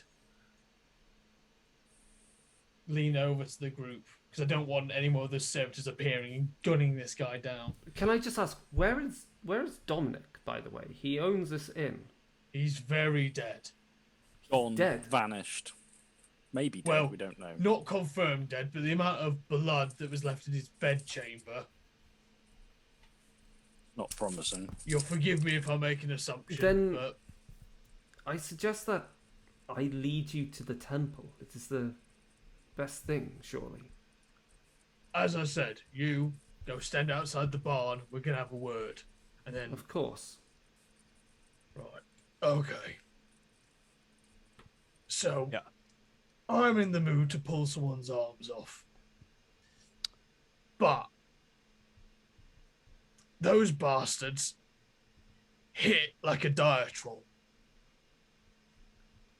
So, I don't know how far we can trust this bastard. I don't like him. I don't like the fact he's appeared and now suddenly we're beholden to him. Do we have a choice with these collars on? Nope. But do we let him in on what we know? Which would be what exactly? That there's also someone else out there that's tampering around with immortality and transference of consciousness. No. He doesn't need to know that. All right, then we don't show him the warjack. Fine. Very good. No. He just needs to do whatever's necessary to get these things off our necks and deal with these machine cultists. Right.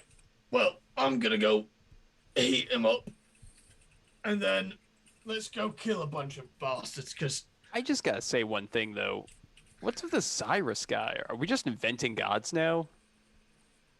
Well, people get bored of the classic four, I suppose, and feel the need to get a little bit inventive. Yikes. Chris, what I've... Oh, good. Sorry, carry on. I was about to call the whole thing preposterous, clearly. Chris, would I have heard of Cyrus in any of my explorations? No.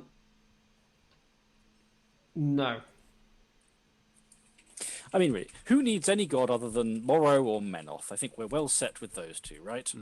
Yeah, agreed. scowl. And really, Minoth's the best. I mean, I think you are forgetting a very important one there, Finch. Oh, I can't possibly think who you mean. After all, it's well known that humans are only aware. That urge to pull arms off, sort of manifesting. Surely it is well known among the kin of the children of Junior that humans have only the ability to perceive two gods as being meaningful or even existing. We are simply god blind to the rest. No, we just call you small brains. Yeah, it's a species-wide impairment. Got big heads, but you've got these really thick skulls that protect you from perceiving the ability that you're all very wrong. Oh yes, absolutely. we're wrong. No, we're not wrong. We're not wrong about anything, Kato. I'm gonna go stop the warjack because I now want a warjack pulling things apart. Cool. I want to warjack as cover against more of those fucking things.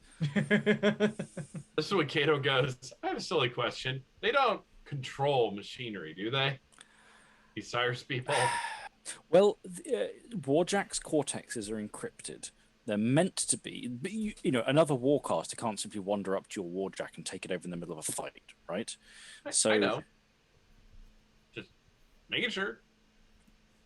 If these people can do that, then they are in control of one of the greatest military secrets in MRN, and we're about to see the age of warfare we're in radically revolutionized. This just sounds like a plausible nightmare scenario. Yeah, yes, but in that case, it's an interesting nightmare scenario, and we might as well find out about it. Yes, that's true. I really wish we had old Jim. As opposed to young Jim? Yeah, young Jim won't be able to do anything, but old Jim. Ah, I see. Well, I mean, young Jim would be able to do a lot, but that would involve a lot of throat slitting, typically whilst people are asleep. Well, that's not really what we want here, mainly because a lot of them don't Yeah. seem to have throats to slit. Exactly. Old Jim, however, man, that dire troll could just pull the arms off a warjack. So, what are you going to do then? We're Fire up the firing up the warjack. warjack. Okay. Yeah, off to the temple if this Which guy has to can stay lead us there. within 7 inches of me. So the warjack, is fired up. It's what type of warjack is it again? It's the same one you had before, so it's a Talon, isn't it? So it has a big kind of pole arm and pole axe, sorry, and a shield. I think that's right. And Yeah. it's a bit surly because it's a cheap cortex for it, and it just kind of looks around. It's a boiler thrumming and just kind of growls a little bit as if, why is it being woken up? Why is it even bothering today? It looks cold. It is cold, but if you Can't do go back what to you're sleep. told, we're going to get to kill a lot of things. It weirdly kind of shrugs its shoulders and then just starts walking towards you and then stands sort of to attention next to you. You know what you need? We need to get you a proper face made.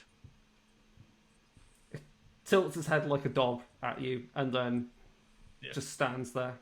Oh yeah, Don't I'm anthropomorphize the combat vehicle. It'll kidding get me? ideas above its station. It's already got ideas from its station. It complains encourage it. about the cold. Don't encourage it. It'll be on strike next. Bloody Coal, not warjacks corpse. unionising. Coal, not corpse. Coal, not corpse.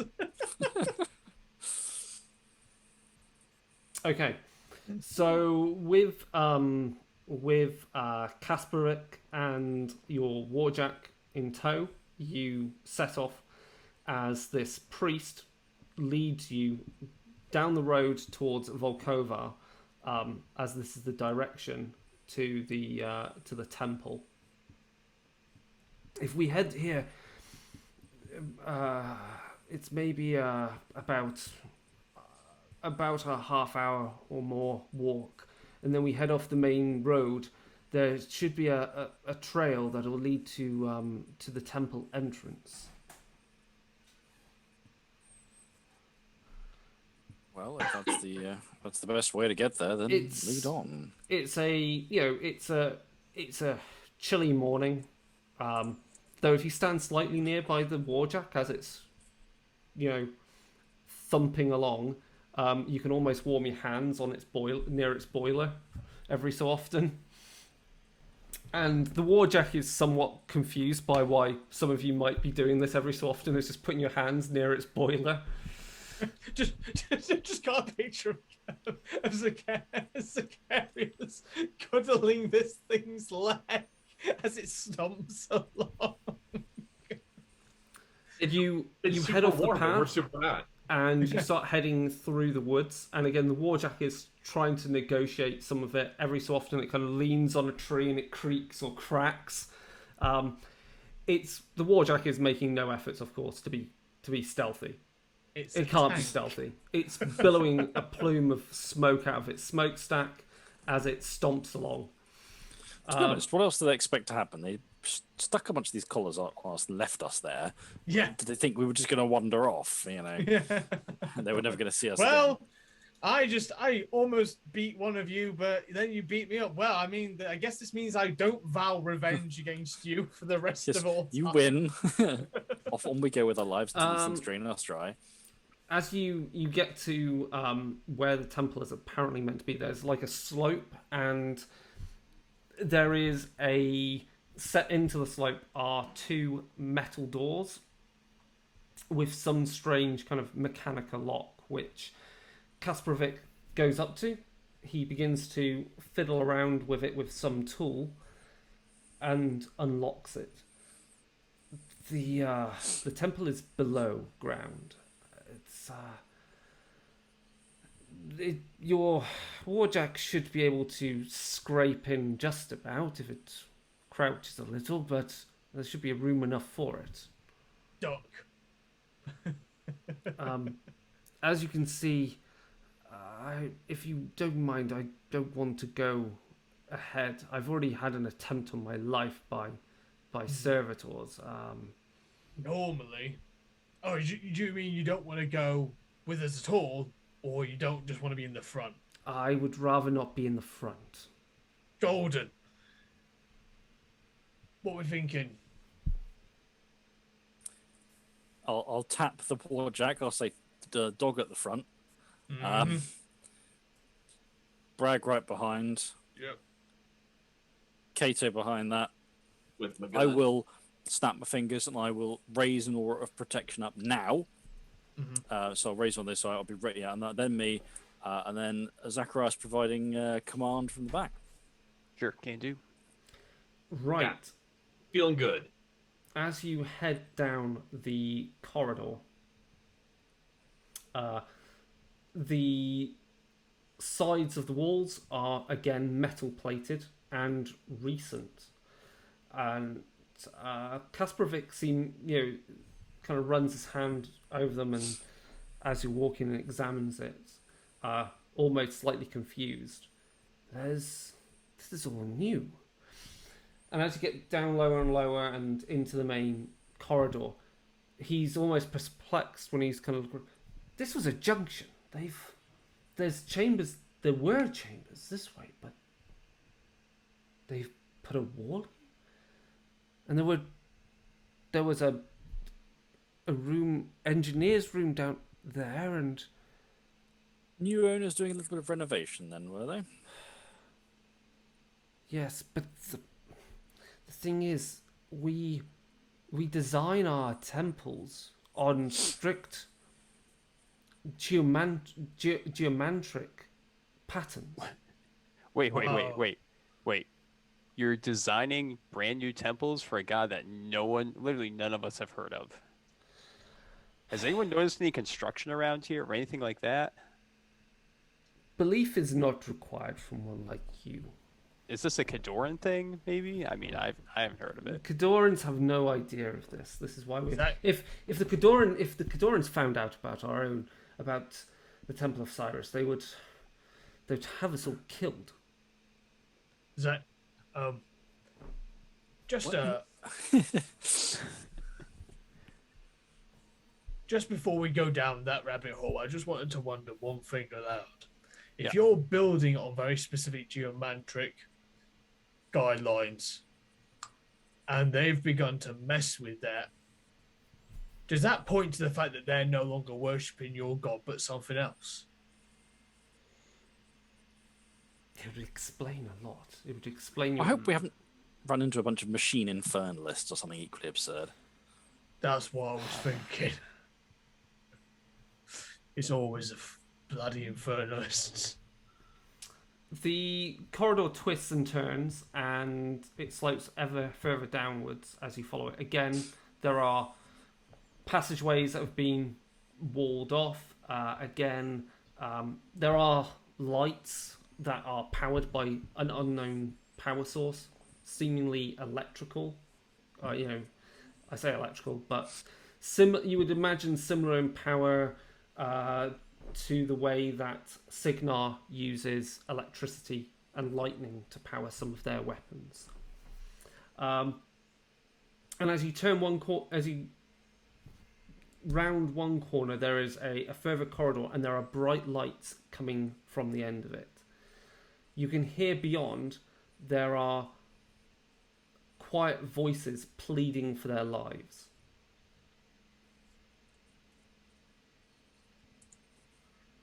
There, that was down there is the main temple chamber.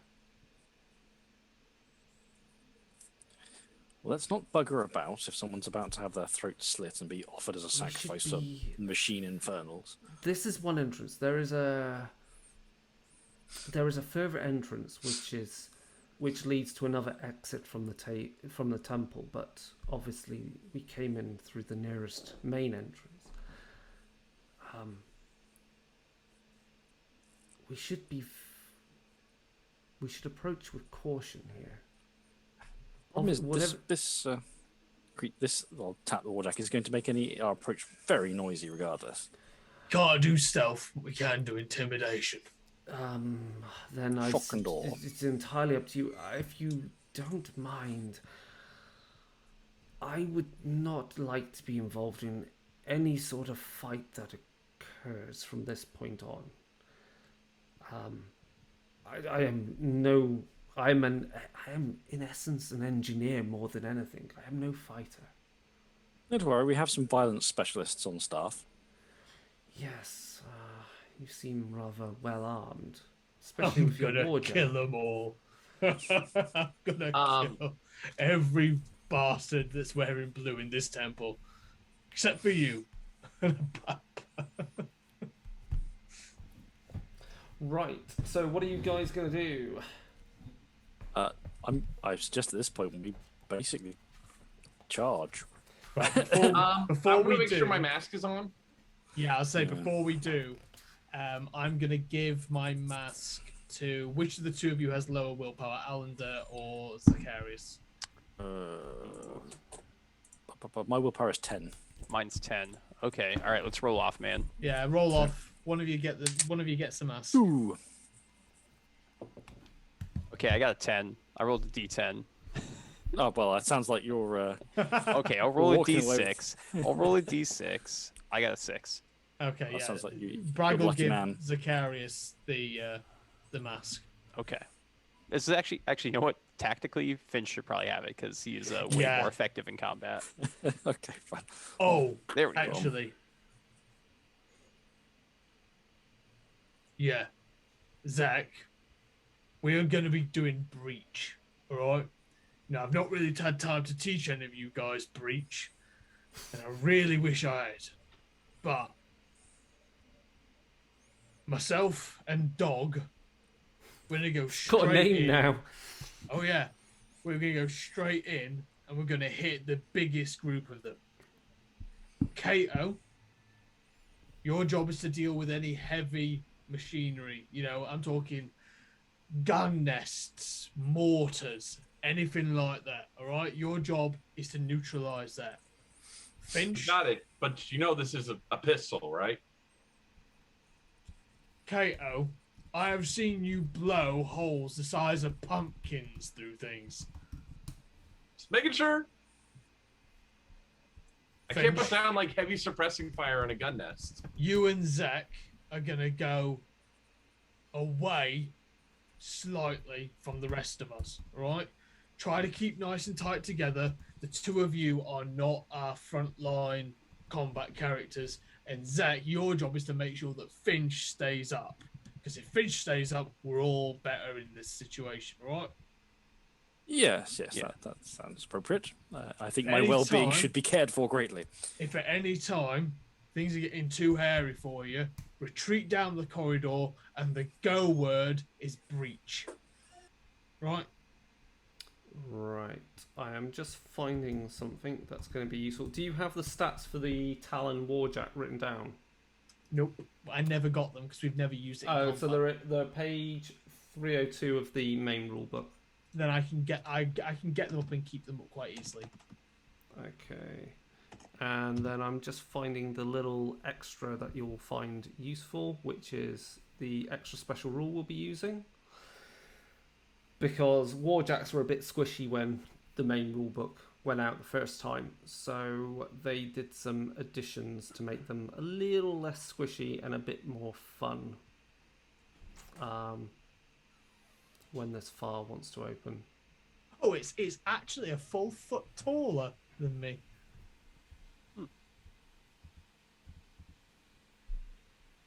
If I can find that PDF faster, that would be good, but I mostly can't.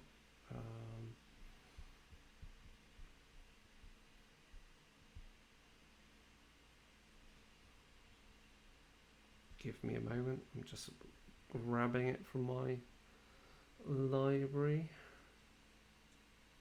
So you're going to basically head up down the corridor as fast as you can with the Warjack with you, and you're going to Warjack- steamroller in. Yeah, basically, I'll tell Dog that its primary thing is to when it breaches into the open space, it's to push straight in to the biggest collection of people with weapons. Yep, it knows to kill. That's fine. It knows not to kill innocent People, yeah. civilians. And the fun thing you're going to have is that for the way we're going to do with armor is because it is a light warjack. It has what's called a hull value of 3, which means unless an attack is magical or the power plus strength of the attack is equal to or greater than the armor of the warjack, the jack will ignore damage points first equal to its hull value to a minimum of 1. So if the power of the attack is, say, let's say you hit it with a power plus strength of 19. 19 minus 3 is 16, which is equal to its armor. So it just ignores that. It can only it takes a minimum of 1, so it ignores 3 points of damage if the power plus strength is equal to or greater than its armor. Right. Okay. So in other words, it's kind of an extra armor level type thing. The other one is you give it more hit point, more boxes, and that's just cumbersome. It just makes them a bit more fun. So other people might have to just help a little bit with that. Yeah, we've got a bit of warjack management, but it's cool. Okay, so we'll start combat because you're going to get the drop on them. As Dog fires up its boiler and starts, charging down the corridor with its shield and what is it? We said it's got like a halberd. Yeah, a lance. So it can use it. It can use it like a spear or as a as kind of an axe. It's got reach. And a specific warjack halberd in the book, in fact. Yeah. Has someone got that? I've got that there. Don't worry. Okay, sweet. The key parts are it's power 4 and it gets +2 to its attack rolls for charges. Yeah. Okay, it's got great. reach, but And it's charging forward, and there are some guards. As we said, you've seen before. They're dressed in robes. They've got helmets with this single lens, kind of monolens, that has a faint blue hue to it from the illumination of any kind of arcane charge that is in there. And they're carrying their mechanoflails.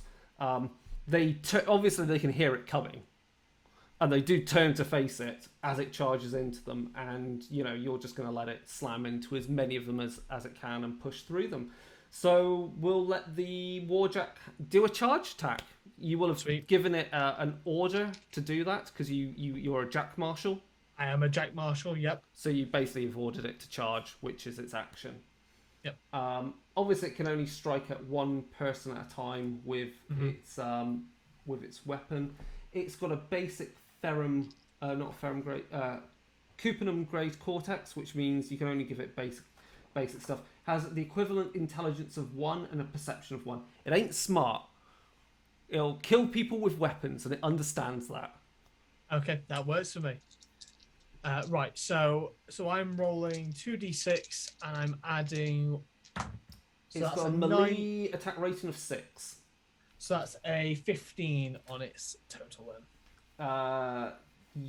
And you also get a +2, so it's definitely hit. It's charged forward with its halberd, and it swings it down, and you can deal damage. So it's power plus strength. Its strength is 8, power is 4.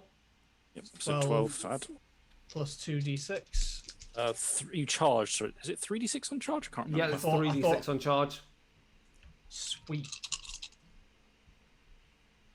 So 12, 22. Yeah, it caves. It cleaves one of those cultists in half. The other cultists, see that happening, and they are distinctly shocked by what's happened to their friend, and will Gonna be even more shocked in a second. collectively try and wail upon it. It's got a shield. The warjack has a shield that gives it +2 armor. So they're going to have they're going to collectively try and strike it. So that's going to be a plus. We'll give them +2 because there's 3 in total. But you're charging first as well. I was going to say because it goes on the same initiative Yeah. order as the controller, so it's me, and I'm also charging. So I am barreling. So how many of them are there left? There's These cultist 3 more guards? that are close to you. Sweet. Okay, I'm gonna go straight in to them.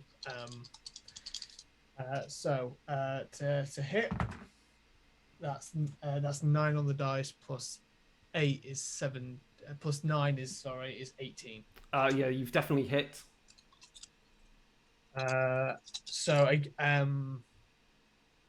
Yeah, that's only crits that matters. 3 dice. 7, 12 plus my power plus 12, so 24. Yeah, you easily cleave one in half with your trench knife. I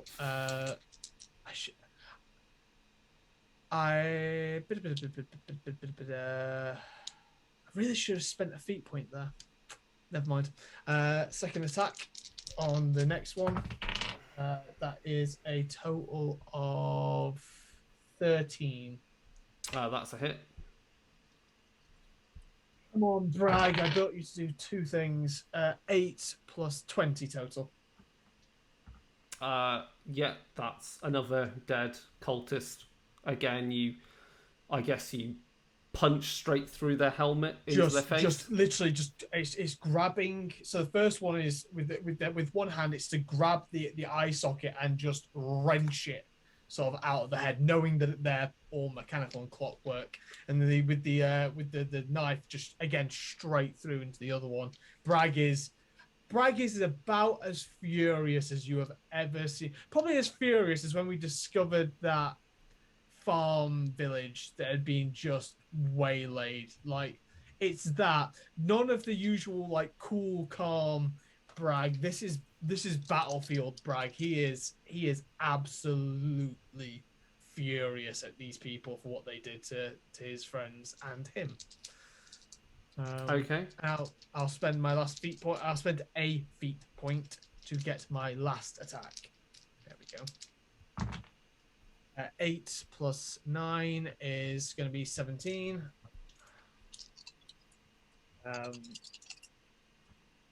And 11, 14 plus 12, 26. That's another cultist. Like, again, you slice them in half.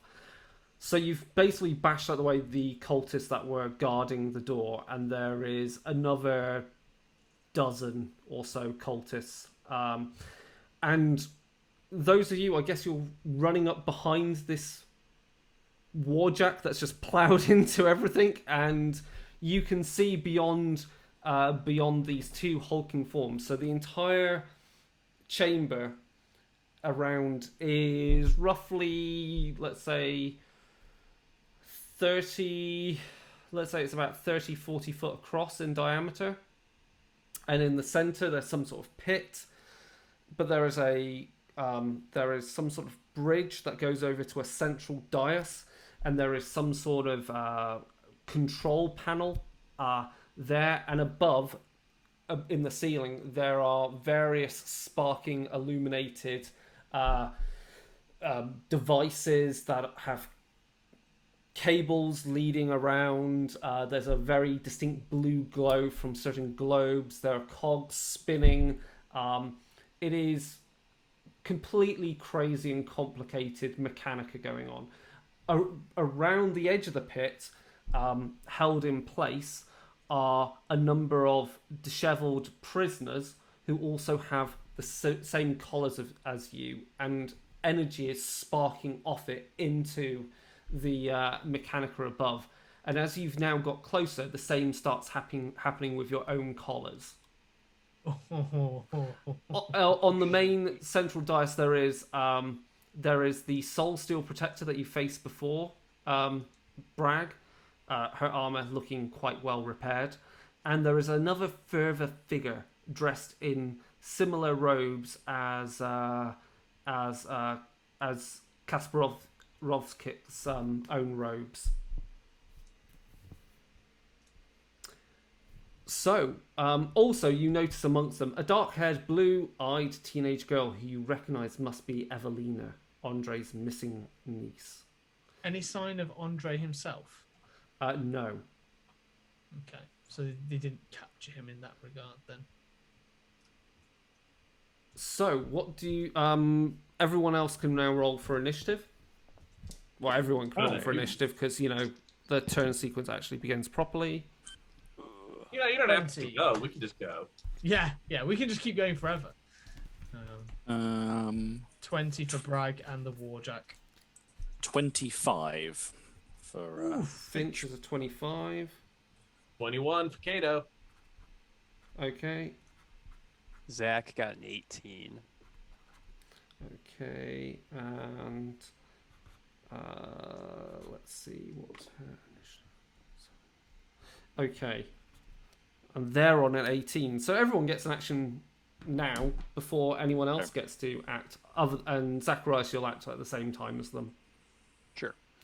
So Finch is up first, unless he wants I have a Plato question. to shoot. The first question is: are either of the two, the priest or the guardian in the middle, are they lined up with anyone else in a line from me? With wiggling if necessary for a moment. And two is how far close to the edge of this pit are they, and how deep does it look? The pit doesn't look that deep. Maybe. Let me see. The pit is. Oh no, the pit looks like it's about 18 foot or more deep. Okay, reasonable drop. Probably won't kill the guardian, but the priest might suffer. And are they again? Is anyone lined up for force hammering? They're not. You wouldn't be able to get a straight line at them. No. Okay, so I'll have to just punt one rather than punting one into the other. Yeah. How wide, inches wise, is the pit? The pit itself is is mostly also about 18 foot across. What's that translate to into inches? Because I've got a D6 inch So punt. it's about 3 inch. I would say it's about 6 inches actually. So it's more than that actually. Sorry, I do actually have a battle map somewhere that I drew up. Right. So if I punt them off the platform, they're going to fall down into the hole. Yes, they will. Right. Well, let's target the priest chap. He sounds like he looks important, like he's in control. So we're going to open with a force hammer. I'm maintaining with arcane power the aura protection. And so we're opening up with a combat caster benefit on the spellcast, which is extra die. Whoa, that's good. He is behind the cover of the machinery, the control panel. Okay. So he's got a defense of 17. Okay, that's good because I have got a hit on an 18. Okay. And then we're going to spang him off. He's going to go 6 inches. Is that going to clear the pit entirely, or is he going to go down it? You might have actually just force hammered straight over the pit. Is he going to? If he hits something on the let's other just side, say, I think it's actually kind of cool that you've done it so powerful that it's flung him to the other side of the pit, or over the pit, and it's just like he's landed in as a crumpled mess. Okay. And with boosted damage. Whilst Finch is doing damage, Chris, was the battle map you're looking for the IKRPG map 2? It should look like a cog shape. Got it. Right, I'll get that up onto the... Just so you can use it as a bit of guidance, but hopefully this won't last too long. No. 30 damage. 30. Yes. He will be using a feat point to halve that, and you can roll d6 to see where it goes on him. Goes to his 2. So he takes... sorry, I need to find a clean thing. If everyone wants to jump into the Iron Kingdoms, roll 20. I'm about to put the battle map in, and Chris, if you want to use tokens and stuff like that, they're already in there. Yeah. For such. I think basically you can just imagine that there's going to be a whole bunch of guards that are going to just charge into the front of you, and it's going to be a bit of a melee to get through. I will try and jump in a moment on it. No worries. So how much? Sorry, that would be 3 damage to 2, was it? Yeah. Okay. Yeah. Okay. Yeah. That's what. So Yeah, that's the right. map went through. Done. Okay. Yeah. Pwang. Icav's actually got a higher initiative with that, so he will actually be able to act before Kato as well. I have another action. Yeah. But I'm not going to do anything with it because I want to be able to do that again next turn. Okay. So I'm just going to let my arc rest. Icav's actual action then, having been flung by that force hammer, barely, spitting blood as he gets up from his feet. With no arcane expressions from me, and it's for magic sensitives won't detect I did it. He Spontaneously flung himself across the pit. He gathers up what he's got with him. He looks kind of at the control station and just shakes his head, and he then just shouts at the top of his voice, "You were chosen! Heroes, all of you!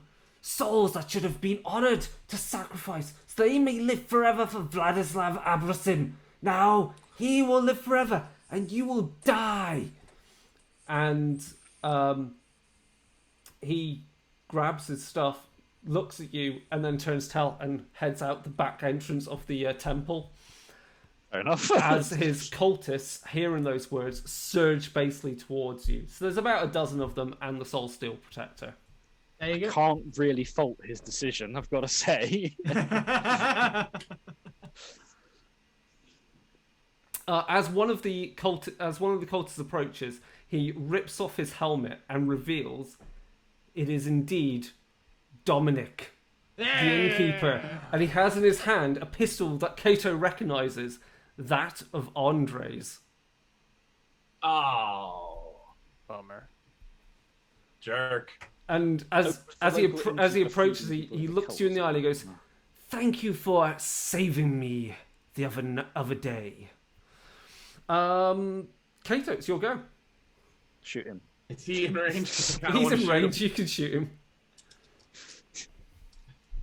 I wish Curse your Kato sudden had but something- inevitable betrayal. I wish Kato had something really witty to say, but essentially he's just gonna be like, "Man, you're just a giant dick." Boom. Same spells as before. Accuracy, brutal, thunder. Yeah. So perish all dicks. Ooh, Yes. my dice don't like him. That is a 20 to hit. Well, you've hit him. That's for certain. Well, he's rude and uncouth, unbecoming of a gentleman. And now dead. Perfectly becoming of a cultist, but not becoming of a gentleman. Boom.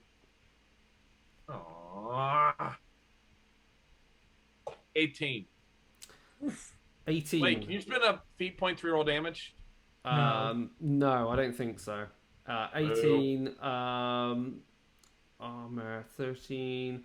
Yeah, you send him flying into the wall, and he will spend his single feat point he gets per turn and halve that damage. So he slams against the wall. He's on the ground. He's not dead, but you look kind of a bit injured. I was worried I didn't do really that much damage The to him at all. rest of the but I'm glad I got him. guards are moving forward. We're going to say that ahead of you, as I said, there's about a dozen of them. They're going to move as a group. There's going to be about 4 of them are going to be able to are going to charge the Warjack. Another 4 are going to charge Bragg, because the rest of you are hidden behind taking pot shots. The ones attacking the Warjack, they're charging, so they get plus d6 on the damage. They get plus 4 to hit because they're ganging it up. Defense on the Warjack is 12. Defense on the Warjack is 16, isn't it? I thought 16 with a shield and the spell up for the armor, actually, as well. Yeah. Is it defense that your spell does, Chris? +2 arm. Oh, it's plus 2 armor. Okay. So the definitely hit. Warjack is currently rocking +4 arm on its base. And then they need to damage. Mechanoflails, I said, was 5, 9, plus 4 of them, so that's 13 base. So they need to roll really high on this, and they charged.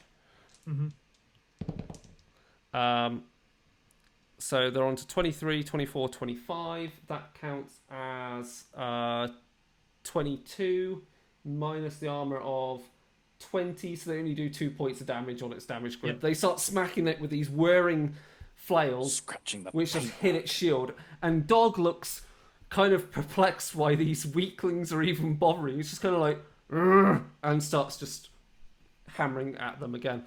What does Zachariah? The other ones are going to attack Bragg, who are charging in because 4 on me. they know how dangerous you are. They charge in. They've definitely hit with that's a 9 plus 4 is 13 plus their mat of I think it was 5. Yeah. No, their mat is of 6 actually.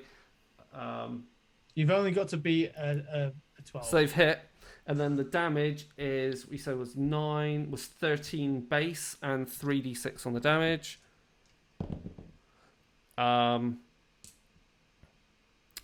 10. They do 20 points of damage. So I'm at 15 at the moment because of Finch's thing. So I will spend a feat point half and take 0. You get battered by these mechanical flails hitting you. There's. Did you pull your muscles the first time you did this? Because I swear you're hitting softer. And then Zacharias, you're watching this entire bloody brawl happening before you. The clanging of metal upon metal. These insane cultists crying out for Abrasim that they're fighting. What do you want to do? Okay, Zach focuses in on that dais. Is anyone at the dais? There is the Soul Steel Protector, this mechanical feminine figure with a halberd who's standing there, ready to charge. She kind of looks dead set on charging at Bragg. Okay, well, Zach's gonna move in closer. He's gonna pull out his ass. I might kill everybody by doing this, and if I do, I apologize ahead of time. I pull out my acid pen, click it 2 times, and then throw it for that center console. Oh wow, classic. Okay, go on then. How many I hits don't. do you have? I don't care if this is how we die. I am happy. Zacharias is classic. Is our classic got Iron calligraphy Kingdom's set. James Bond. No. This is- No. I care if we die. That's the thing. I care. Because that means I die. Go on then. Well, you just need to I'm- roll to hit. I might just short circuit the controls and cause everyone to get shock collared or something. I'm gonna boost this because I really want to hit. We're all dead. I think I landed this actually, even for such a small target. That is a 20 to hit. That's I a am hit. so happy. The pen lands on the console. The Soul Steel Protector, she just kind of watched it arc over her head, and then turns back to face you as it kind of hits it, and starts spilling out its alchemical reagent onto the console. There's a sizzling and smoke billowing up from it as, and you watch the entire Mechanica above you spark and shut down. It's kind of a maniac throws a pen. I mean, really. Envy. Who throws a And pen? she charges forward, aiming straight at Bragg. She has Does she have reach. reach? So, There we yeah, go. so she's going to stand behind her guards as she attacks you. Coward! So you can't attack her in response because she's out of reach. Oh, just watch me. I have a gun.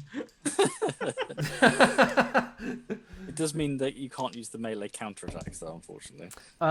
She gets a total of a 13 to hit. It's not death, it's armor, isn't it? That you're Yeah, thinking it's the defense that increases? goes up by 2 with the spell. Yeah. So that's a That is- hit. That's just hit. And she's charged, so it's power plus strength for the charge. She's going to use her feat point as well to boost the damage as well. So she's got the charge bonus and boosted. So she's rolling Just 4d6. a note, Chris, you can't usually Can you- boost rolls with feat points. You can re-roll them, but they Can don't you not boost boost the as a damage? Special thing. Can't boost damage rolls. You can't boost Only any if there's roll a in s- combat. specific. Oh yeah, that's a thing. good Like, you can point. boost Oh yeah, that's only rapiers, for warcasters, example. isn't it? Okay, she'll keep that. There's to a just... few like finesse tools that Yeah. let you do it, but Oh god, I just rolled that. She gets a total of 29 damage. Jesus. So I'm kicking off 15 of that, so that's 14 So that's to your one. damage. Pardon? And it'll be done to your one if it gets my one. Yeah. Okay, so that'd be 15 damage over, so 29. If I halve it, would be less than my armor, so I'm gonna halve it. Spend the feat point and halve it. Yeah. Yeah, don't take that to the face, Yeah. man. That's Because just, that would cripple my physique. That would literally take away all my physique, and most of my agility. So no. yeah, Just it no. would insta jib me. I think if that hit, I'd just be. Let's see, and we can use feat points to. Can she make another attack with it? Only if you have specific abilities. Yeah, she doesn't Yeah, have. flying Yeah. fist is the. So that's her action done. Sorted. Wait, when did she go? In terms of the initiative order? At the same time as all the guards. Yeah, when did they go? Last. Because Bragg and with Warjack Zac. haven't gone yet. So I it's haven't Bragg and- gone. It's well no because you had you were first on the initiative because you went first. Oh, as in we Yeah. were counting that as the same thing, right? So now Got it's back round to whoever had the highest. So Kato, 25. no, it's I Finch with think. 25. Yeah. Oh, Finch Finch is 25 and 21. Okay. Right. In that case, so this tall, slinky metal woman seems a bit troublesome. But there's no one. Presumably, there's no one behind her I can spang her off to. There are some other guards that if you were to fire it off, she mostly would clatter into. Oh well, I'll bowling ball her at a guard then. With let's burn out the rest of my arc. After this, I'm gonna need to rest a little bit. So boost with the with combat caster. Drop lowest. That is 21 to hit. That's a hit. Boost the damage on her. I'm not going to boost it on whoever she hits. Actually, how far she go? 4 inches should take her into somebody. So she'll stop as soon as she hits. And if she's if they're the same size as her or bigger, then I think she gets knocked down, and they'll get knocked down as well. They'll think get if knocked they're- down. Trust me, because she's She bigger. medium sized. She's Oh, in that base case, sized she won't medium. get knocked down. I don't think. But Oh they well, will. someone else is getting knocked down. She's mostly going to Yeah. crush someone under What her she weight. is going to do is take a shitload of damage. 29 damage. 29. Yes. So she's definitely spent her feat point to halve that. What if that's halved? She's got armor 17, so yeah, she's fine. So she'll suck it, but it's knocked a feat point off her. Yeah. And the rando who she hits takes 22 damage. Well, he's dead. She's crushed him under her weight. There's a cultist that's dead underneath her. Mostly then- took the weight, took the damage of that. That's why she didn't take any damage. Something soft got hit. Finch is just, theatrically waving his pistol at things, not shooting it, looking increasingly exhausted as people get smacked around.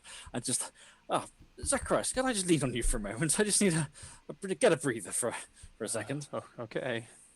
That's my turn done. I can't cast another spell. I have no arc left. Okay. Who was next then? Kato is Kato. 21. Okay, guy shot who's up against the wall. He's still up or is he down? He's down. Yeah. Then I'm gonna shoot her. Okay. Doing the combo. same deal again. Yep. Come on, we're gonna hit her. Boom. Uh-oh. Burn those feet points off her. Does a 14 hit? That hits her. Okay. My dice are getting Oh. cooler and cooler as the combat goes on. Come on, we gotta do big damage. Let's bring her down. That's not bad. That is a 21. 21. So that's 4 points of damage done to her. Because she's got no feat points to do anything this turn. And then I push her back D3 Yeah. inches. 1. Yeah, so So, she's not going to 3 slam feet. into a wall. Yeah. Yeah. Okay. Then it will be Bragg's go. Because you're on Bragg 20. and the Warjack. And the Warjack. Yep. Shall we do the Warjack first? Because he's Yep. easy. What are you going to do with your... what can you do with your Warjack, your Jack Marshal ability? What orders can you give it? Sorry, I just went off Jack Marshall to get the ability. think Do Warjacks count as characters? No, I don't think so. No. I think they are. I think most things are characters. Yeah, maybe. Most- like- Excellent. Why? This is gonna what's the suck ability? for Chris. Well, you damaged the Warjack, and I didn't know, and I didn't want to interrupt things. So, because you damaged the Warjack, I'm going to take my Defender Okay. ability, and I'm gonna mulch one of these cultists. It's going to hit. 8. Oh, that's right. Because there's a few different Jack Marshall things you've got that you can drive it with, can't you? There's Yes. which ones did you take for that? I just took Jack Marshall. I didn't know I had to pick specific ones Okay. as sub things because I get this from being a military officer. It doesn't tell me that there are specific like other ones I can take. They It just are- says Jack Marshall. They're just abilities on your list that you can then take with like drive something or another. So Yeah. you have to buy them as extra things. Oh, I just took Jack Marshall. I didn't Yeah, realize it's there like- were allows additional you things. to- That gives you the benefits. basic, Yeah. like you can marshal Right. a jack and they'll do what you say and stuff. And Yeah. Yeah. Okay, so I did 16 points of damage to one of the group that attacked the Jack. Okay. Attack. That's them very Done. dead. Delete them off then. Boop. That's a feat point back to me, and that is just a reaction thing that I do Yeah. because I have Defender. There we go. Jack Marshall, character scoring commanding Jacks. It's page 322 for the full Jack Marshall. What it does. Oh, that's good because that's literally just down from where I currently was anyway. You can do the basic drives for it. You can tell it to boost its attack roll, boost its damage roll, charge, which you did last time, or run. Yeah. So the best thing you can get it to do is to boost its attack roll, maybe, Yeah, to make sure it hits. yeah, properly. yeah. So Bragg will just go boost him. So 2d6 for its attack. That's a 5 on the dice. Well, if you boost it, you get a further d6, so it's rolling 3d6 to hit. 5. That's 10 total then. So it's that's definitely good. hit. Yeah, it's hit any of them. I And don't then- think we really need it to do much for damage. It's strength 8 plus 4 Yep, it's 12 base Oh, plus plus 6. 2d6. So that's going to be 7. Yeah, it's again slices through yet another cultist. Flat out. Okay. And then If it had a tail that could wag, it would be wagging it right now. that's my boy. I guess and it's then your I'll- go. Yeah, I'm just going to unload 3 attacks to try and carve my way to her. So that's an 8 on the dice. So that's a 17 to hit for the first Yeah, attack that one's on one hit. of them. So just roll for damage. Yep, 3d6. That's 9 on the dice plus 12 is 21. Yep. Another one down. Okay. That's me back to 3 feet points. So I'll do another attack. No, you know what? No. What's Two-Fister? Two-Fister is a character with a weapon in each hand may attack once with the weapon in each of the hands without an attack roll penalty if he had the 2-weapon fighting. So, so normally you can only attack if you can only make one attack in a turn with one of your weapons. If you try to do Right. it with both, you take a penalty. Okay. Ambidextrous or 2-weapon fighting ignores that. Well, So I I'm think the- using my flying fist because my punches do Yeah. things like that, basically. That's how I'm getting my attacks. Because Yeah. they're from that. So Two-Fist is no Okay. use for you because you're already getting a bonus from elsewhere to Yeah, ignore that. Yeah. In which case, then I'll pop a feat point for a heroic dodge, I guess. Maybe that'll help. I don't know if that's something that can do anything right now. That's I the don't know. halving damage. Oh, in which case, then I'm just going to try and kill another one. Yep. That's another 8 on the dice, so that is a 17 to hit.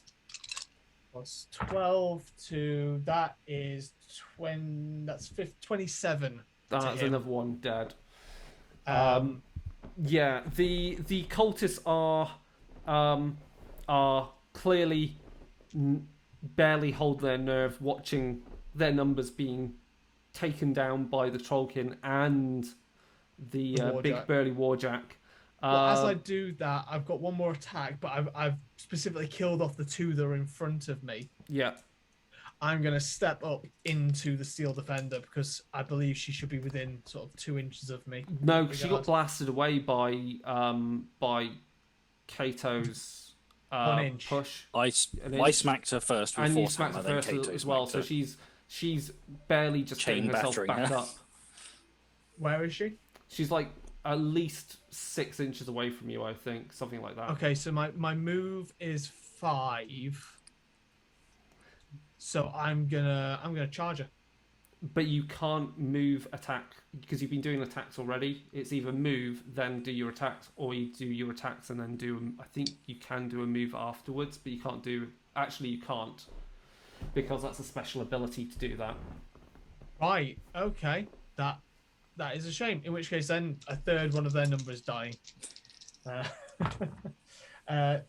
on the dice. Oh, okay. They might not die here because that's 8. That's 22. Because at the moment I have righteous anger. And that's also butchered. Yep. Yeah. I can't move, which is a shame. But Don't worry, she's going to charge you. no, that was what I was trying to avoid. I didn't want her charging me. That's, yeah. She will make her charge and attack you. She's got no feat points because she used her feat point this turn already to halve damage from the Force Hammer Blast. Bragg has been mincing people to get feat points back again. She gets a critical hit on you, so she's definitely hit.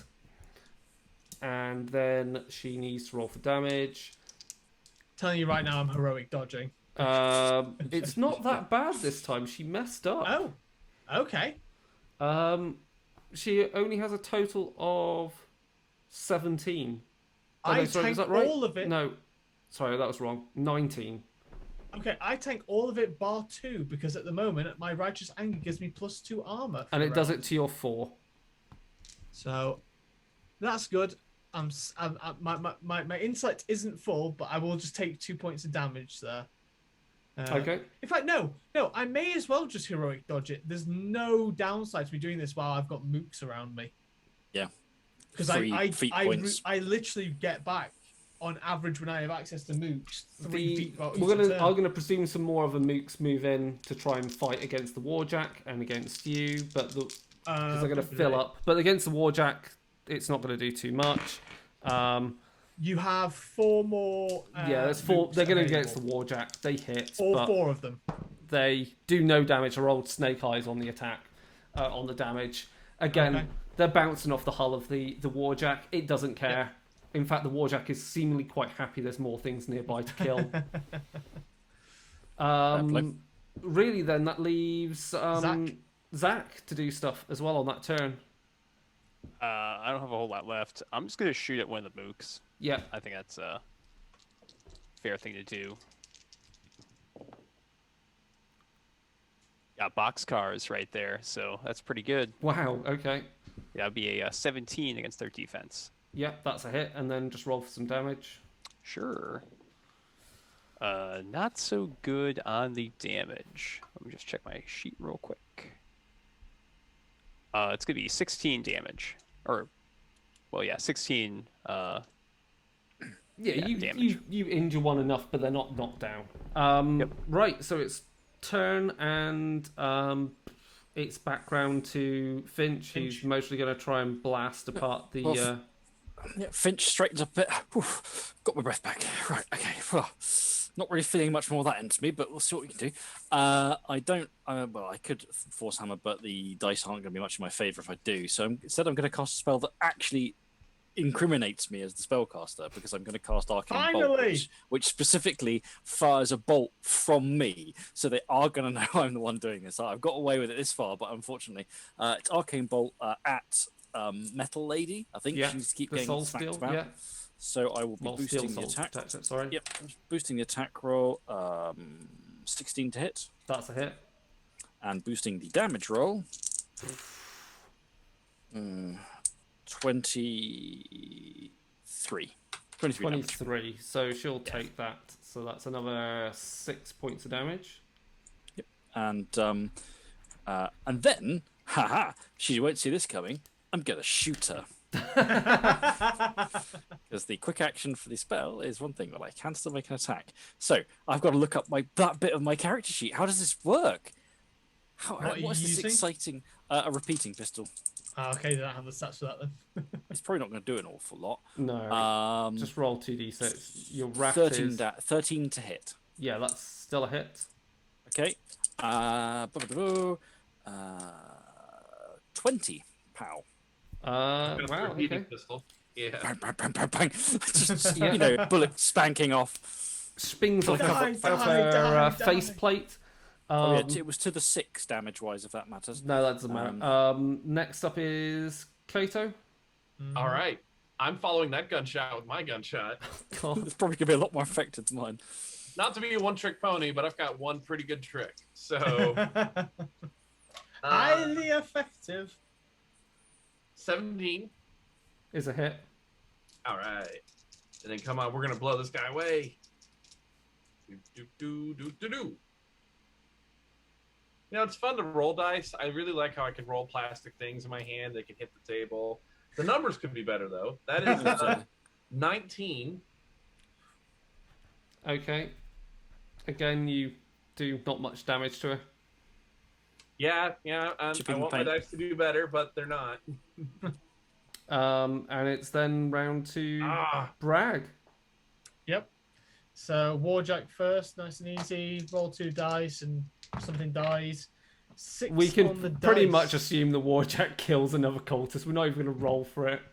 12, 12 total. Warjack kills a cultist, but Yeah. because I forgot that it's boosting every turn. And then it's you on the Steel Soul Protector. Oh god, yeah. So I'm actually going to do. I'm going to do. No, I'm just going to do. I'm going to do all 3 attacks against her. And I can't charge because she's in thing with me. Yeah. So Yeah.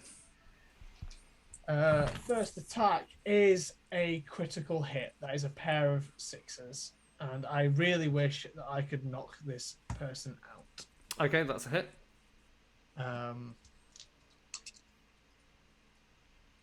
So that is 9 total damage there, plus 12 is 21. 21, so that's another 4 damage to her. Okay. Yep. I rolled completely average there. Our Because dice rolls have just been going down. because you've advanced and ended it. Oh no, you were already in her melee range. I so was it doesn't already in matter. her melee range. Yeah, she's So not getting a then free attacks now. you can then make another attack that you've got. How do I grapple? Oh, you mad fool. How can you ask these questions now? What? You mad man. Punch her out, dude. Just punch her out. No. She must suffer for the indignities that she inflicts upon Bragg. But you can't make the rest of us suffer. Fair. I don't okay, I rolled actually- to hit. I don't actually know what the grappling rules are. 12, 22, 24 total damage on the second attack. Spending a feat point to do my third. So looking at grappling, it's mostly useful for actually just keeping someone next to you. Yeah. You will be spending attacks where you're not damaging in order to grapple. It's more Yes. just hold them in place. But if you in need doing everyone so- to wail on them. No, in doing so, I can begin to fish hook her. I don't Because I'm a pugilist and I have unarmed combat too. fish hooking a machine. Okay. Yep. Yeah, and then for your final damage roll, then. Final damage roll for this one. You can't boost damage at all, can you? No. No, No, unless you have a it's something Unless specific you're thing. a boost it. war Like caster or spells something. can do it, and some weapons and tools can do it, but otherwise no. 26.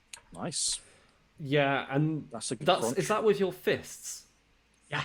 Yeah, you punch straight through her breastplate, exposing within her clockwork her clockwork mechanica and a glowing chamber that's got some kind of energy, and it's like a glass vessel almost.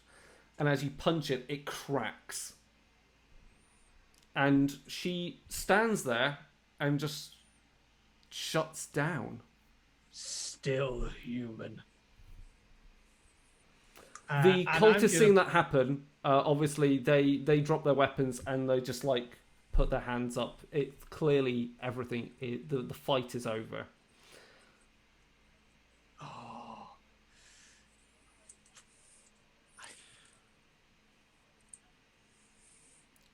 Dominic Right. is obviously there.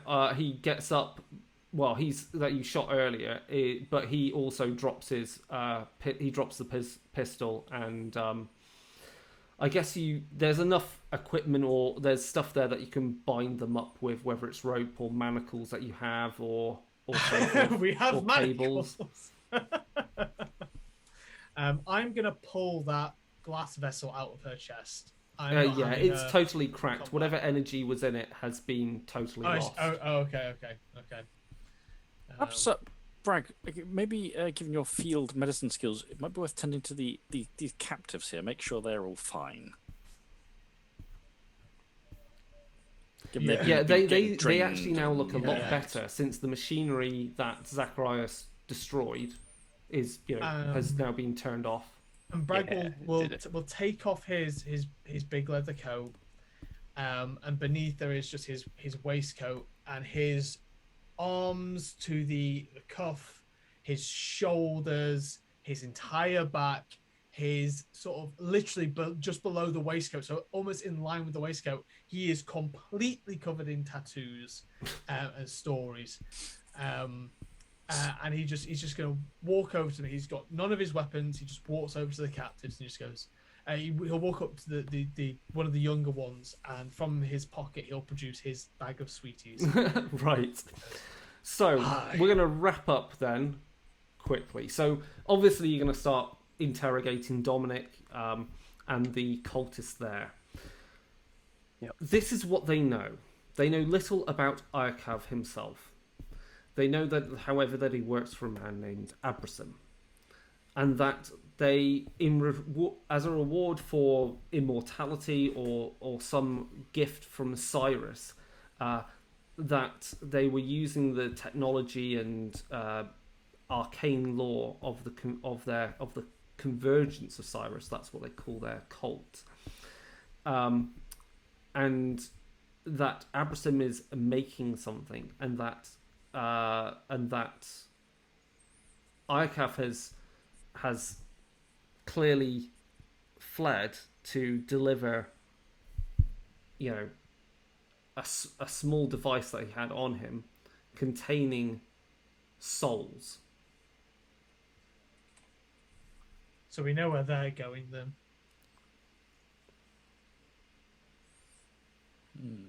So is the device extracting souls from people? This Yeah. mechanic thing, right? Who else is amongst that? This is a whole Obviously, lot bigger with than I thought. driving off Iyakav, he's fled the scene as you've been fighting, and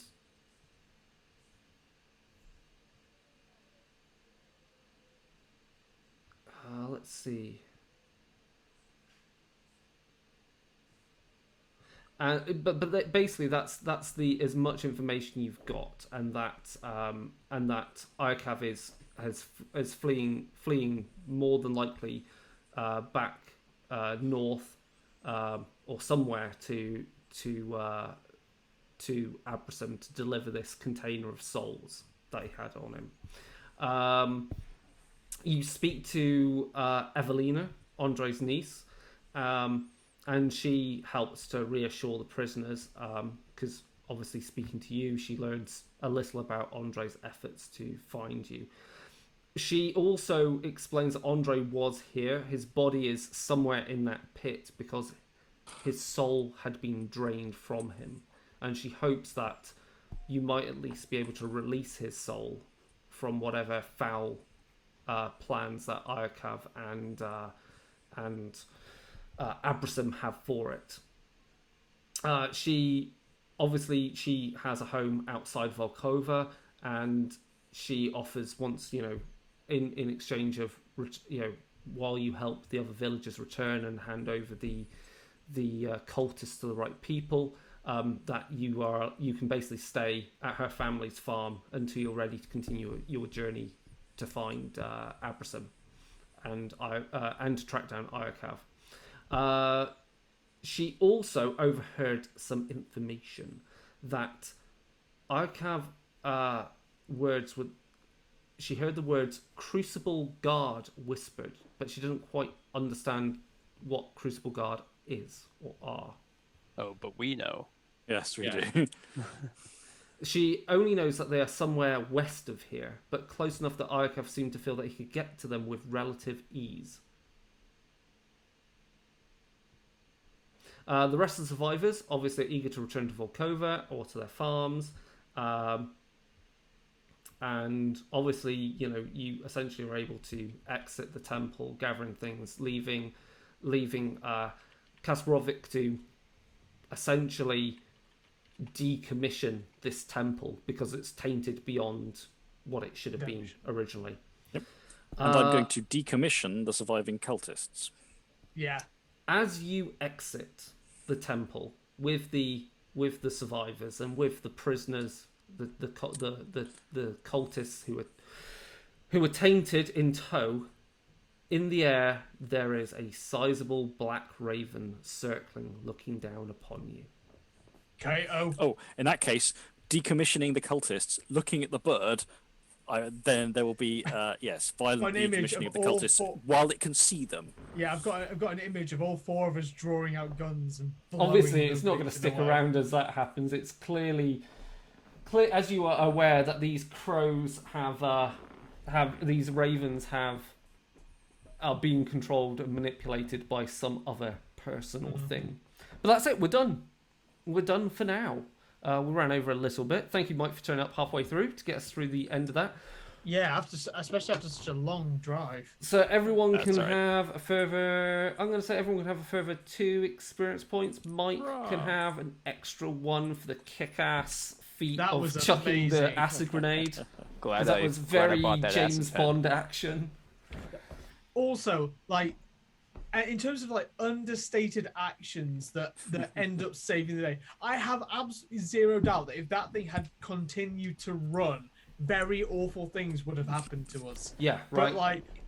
But and Zach has done this so many times, and it has never worked yet. And this time, the pen of destiny. The pen of destiny takes out the big machine that's going to kill us all. Mwah, chef's kiss. Yeah. So that's it for now. We're going to pause the Iron Kingdoms RPG 2E campaign here. I think in future we might return to the Iron Kingdoms and we might run some Iron Kingdoms Requiem, because I've been learning how to play some D&D 5e from it, just to see how it differs. And obviously with a bit of help from Ben and Crystal and James and Fiona, because they know D&D on a level I don't. I just know the setting for Requiem quite well. So we will return to Iron Kingdoms there. We might be, when we can, running something slightly different, run a slightly different story, just to show how the system works and how likely it runs just as it should run just as well, and we'll mostly ignore a lot of the large combats, because as we see in Iron Kingdoms at its best it works really well with investigations and exploring the setting, not just dungeon crawling. So I think that's where there's a lot of fun in the Requiem book without us having to run I'm a gun mage killing a whole load of gobbers in a chamber somewhere. It's not that kind of setting. So we won't be doing dungeon crawls, but we'll be doing some fun stuff. But This before time, that, everyone will have forensic science the skill. before that though, we will be returning with a brand new streamed campaign that will be shorter, which is going to be Vampire the Masquerade 5th edition. using the Manchester setting, which you can learn a little bit about in the Ascension Night and Make Blood Boil freebie PDFs. There might even be a certain character from from Children of the Blood appearing in it, or two, because one of them is written to come from Manchester because I wrote it that way. So there you go. So yeah, we'll be doing that. So the plan is we've got some players lined up. We need to finalise a few things. That should be in 2 weeks' time, but if it's not, it's mostly because a bit more planning's going on. And I think the aim is we will have some other streamed games going on in future, taking place on the other weeks, where it won't be me running it because I'll just be too overwhelmed with stuff. Obviously, if you want to learn more, go to Dark Days Radio to learn anything about everything with World of Darkness. Latest episodes have been Twilight 2000, all the different editions. Dark Hammer, looking at Age of Sigmar 3E and how that fits into the RPGs. We've also had Deviant, hot takes on Deviant, the Renegades, with character creation as well. And we've also had...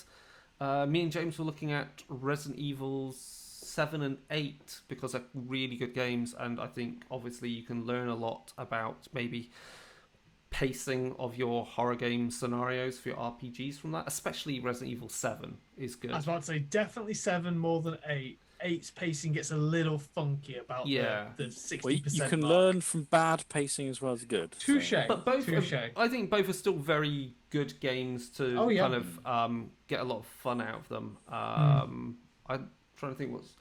And also just, there's a lot of good visuals and they have a good, interesting take on zombies, generally. When they're not... Yeah. And I think that's it for now. So thank you to the rest of you for taking part. It's been really fun. It would be good to come back to this and do some more, but I think we do need a breather and do something else, or else it'd just be too much. And we're only through like the first two, the prelude and the first actual part of the campaign. We've got parts 2, 3, 4, and I think 5, maybe 6 still to go. There's quite a journey still to go, and there's interludes and stuff, and it gets crazier. But we'll get there at some point, and we might come back with slightly different characters as well. Because I think the fun thing about the party is we've been able to swap in and out things. So we might have Sticky Malone return, Payden might return. Because Finch Investigations clearly has quite a few people on the books. Growing. And there might be contacts in Kador that you can utilise. So we might be able to have a good way of shoehorning in a Kadoran character. That could be fun. That could actually be really fun. I know how that works. Bragg's got a unit that came out of the war with him. There's canonically on my character sheet, there is a Kadoran among them. That could be kind of cool. Right, with that, we're going to end there and say goodbye for now. So, goodbye. Goodbye, Bye. everybody. Bye-bye.